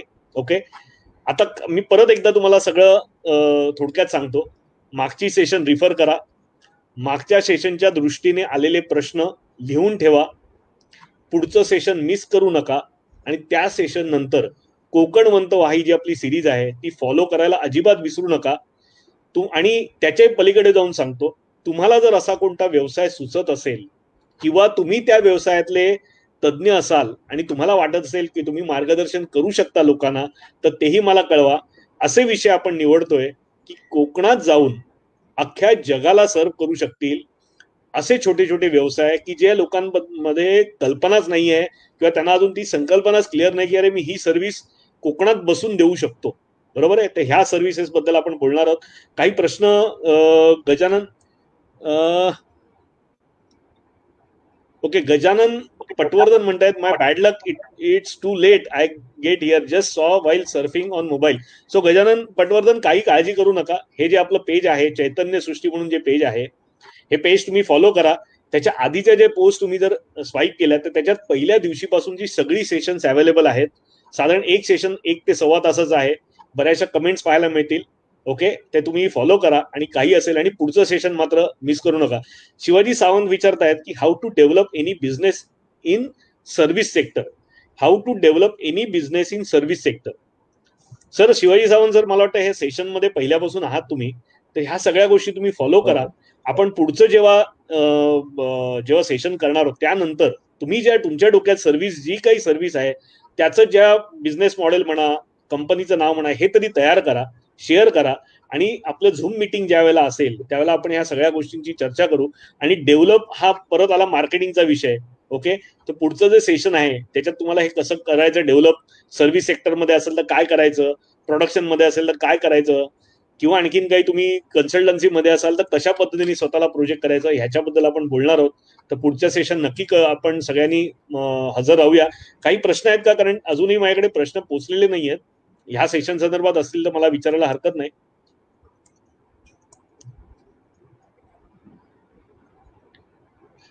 नरेश सुर्वे म्हणतात Konkan is a next Switzerland. Nareshji, हेच म्हणजे लोकांपर्यंत आपलं हे पोचवायचं आहे. आणि मुळातच ते स्वित्झर्लंड पेक्षा चांगलं आहे कोकण. आणि कोकणाची मजा स्वित्झर्लंड मध्ये पण नाही. कोकणची माती वेगळी आहे. आणि एक गोष्ट लक्षात घ्या की कोकणी जो माणूस आहे त्याची एकदा नाळ जुडली गेली ना, त्या मातीमध्ये पुरलेली असेल ना, तो कोकणापासून लांब होऊ शकत नाही. मग स्वित्झर्लंड, आज चैतन्य सृष्टीमध्ये काही एनआरआय आपले क्लायंट आहेत. ओके, चैतन्य सृष्टीमध्ये आपले एनआरआय क्लायंट आहेत आणि दे आर मोर एक्साइटेड की चैतन्य सृष्टीमधलं माझं घर कसं असणार आहे दॅन त्यांचं कॅलिफोर्नियामध्ये घर कसं आहे. ओके, सो काही काळजी करू नका, लवकरच दिवस येणार आहे. तो Konkan is very much potential. It can be production hub for spices or locals. बरोबर आहे की हे सगळ्या गोष्टी होणार आहे. आणि अजून एक आपण छान व्यक्तीला पण बोलणार आहोत की तो ह्या संदर्भात बरंचसं काम करतोय कोकणामध्ये. आणि जे मोठे मोठे व्यवसाय आहेत की पर्टिक्युलरली फार्मिंग रिलेटेड, या प्रोजेक्टवरती तो काम करतोय. आपण अशा व्यक्तीला सुद्धा आपल्या प्लॅटफॉर्मवरती घेऊन येणार आहोत आणि त्याच्याशी सविस्तर चर्चा करणार आहोत. Sir, how to finance to business बद्दल काही सेशन झालं का? नाही, या फायनान्स बद्दल आपण वेगळं सेशन करणार आहोत. एंटायरली वेगळं सेशन करणार आहोत आपण. कोकणवंत वाह ही जी आपली सेशन, ही जी सिरीज आहे त्याच्यामध्ये आपण प्रत्येक ठिकाणी असे छोटे छोटे व्यवसाय घेऊन त्याच्यावरती काम करत असतो. तर फायनान्स हा सुद्धा आपण त्याच्यावरती आपण वेगळा विषय घेऊन त्याच्यावर काम करणार आहोत. What is potential for education sector. Sir, प्रयत्न असे चाललेले आहेत की कोकणला एज्युकेशन हब म्हणून डिक्लेअर करावं का. आणि सचिन सरांना आठवत असेल तर 2014 साली आम्ही एक प्रोजेक्ट बनवला होता. आम्ही एक आम्ही स्वतः अभ्यास करून जवळजवळ 16-17 एक्सपर्ट्स बरोबर आम्ही काम केलं होतं. आणि कोकण कशा पद्धतीने एज्युकेशन हब होऊ शकतं याच्यावर एक प्रोजेक्ट रिपोर्टचं दिल्लीत जाऊन प्रेझेंटेशन केलं होतं. आणि त्याच्यावरती ऑलरेडी काम सुरू झालेलं आहे. आणि आत्ताचे जे नवीन गव्हर्नमेंट आहे त्याच्यात ते प्रयत्न करतायत. आणि एज्युकेशन हब कशा पद्धतीने डेव्हलप करता येईल याच्यावरती त्यांचे प्रयत्न चालू आहेत. आणि एज्युकेशन हब होऊ शकतो का ह्याचं प्रेझेंटेशन माझ्याकडे रेडी आहे. कोणाला इंटरेस्ट असेल तर तेही मी पाठवीन त्यांच्याकडे. ओके, पांचाळ साहेबांनी बहुतेक आज थोडंसं उशिरा जॉईन केलं आपल्याला. एनिवे, काही प्रश्न आहेत का अजून? कस्टमर सॅटिस्फॅक्शन, हल्ली कस्टमर सॅटिस्फाय होतच नाहीत, त्यांना अधिक सर्व्हिस पाहिजे असते, त्याबद्दल काय?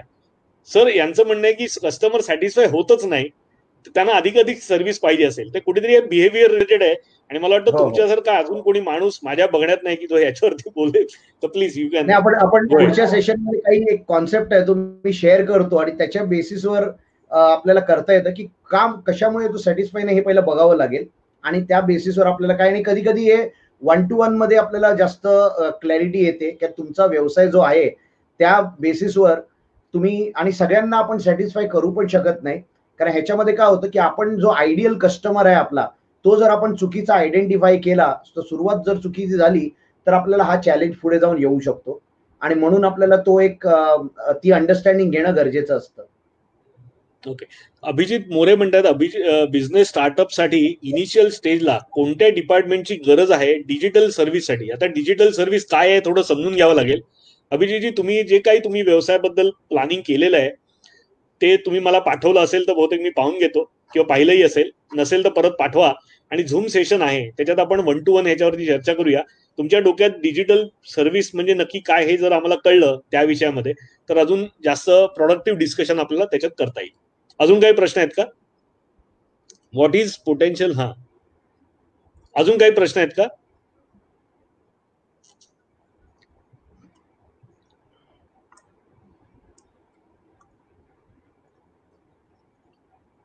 एक 5 मिनिटं सर, सचिन सर 5 मिनिटं घेऊया शेवटची, कारण प्रश्न टाईप केल्यानंतर यायला थोडंसं आज नेटवर्क मध्ये प्रॉब्लेम असल्यामुळे थोडासा लेट येतोय. आज थोडं नेटचं थोडंसं बफर दिसतोय मला पण इथे.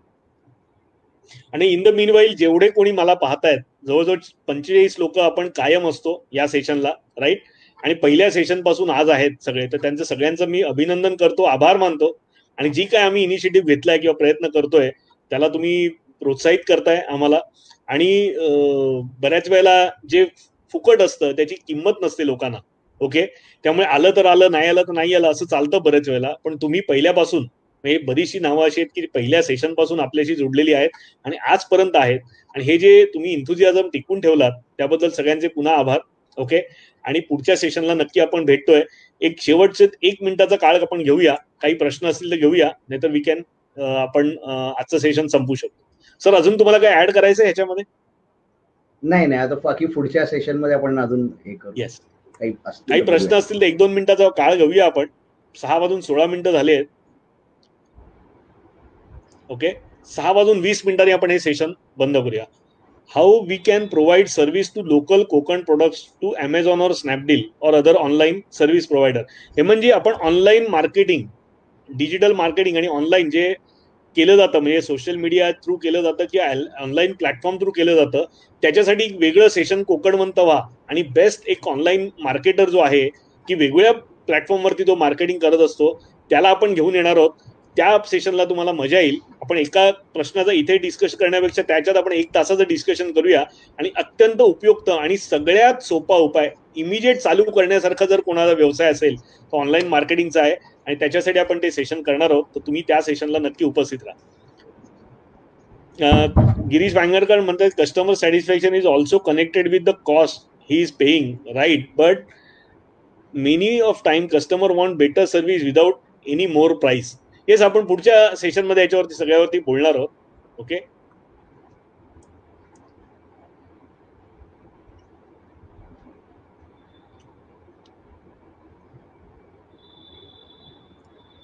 काही 2 मिनिटं वाट बघूया. 6:20 आपण बरोबर sir session संपूया.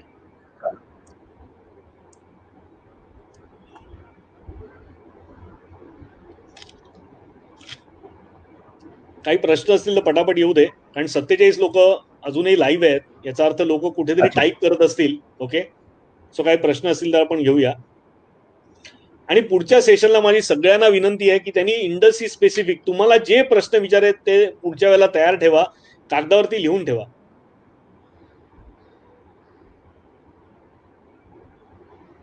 Which are the most profitable business in the selected location.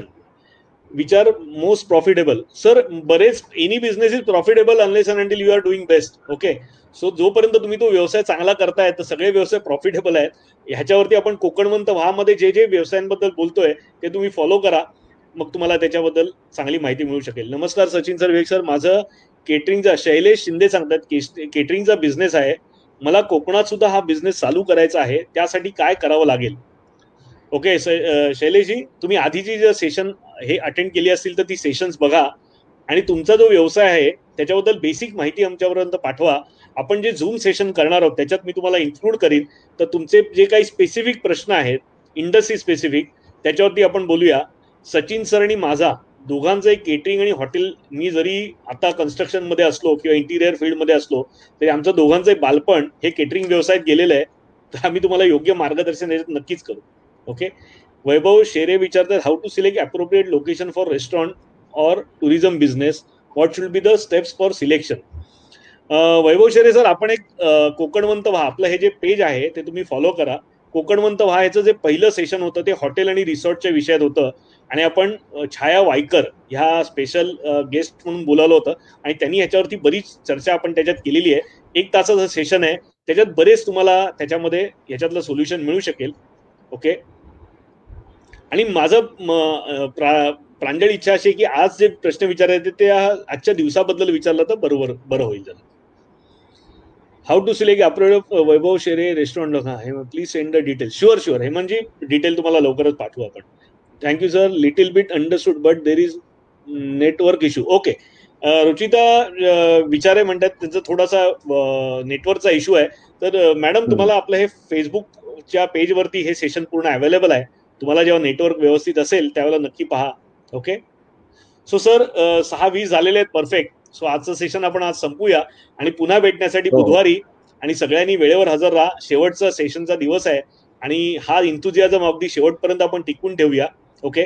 आणि मी म्हटलं तसं जे नवीन आहेत किंवा ज्यांनी पहिली सेशन पाहिली नाही आहेत, कोकणवंत व्हाची सेशन पाहिली नाही आहेत, त्यांनी थोडं मागे जाऊन आपल्या टाइमलाईन वरती, चैतन्य सृष्टीच्या टाइमलाईन वरती ही सेशन बघा, त्यातल्या बऱ्याचशा गोष्टी इकडे तुम्हाला कळून येतील. Okay sir, thank you so much.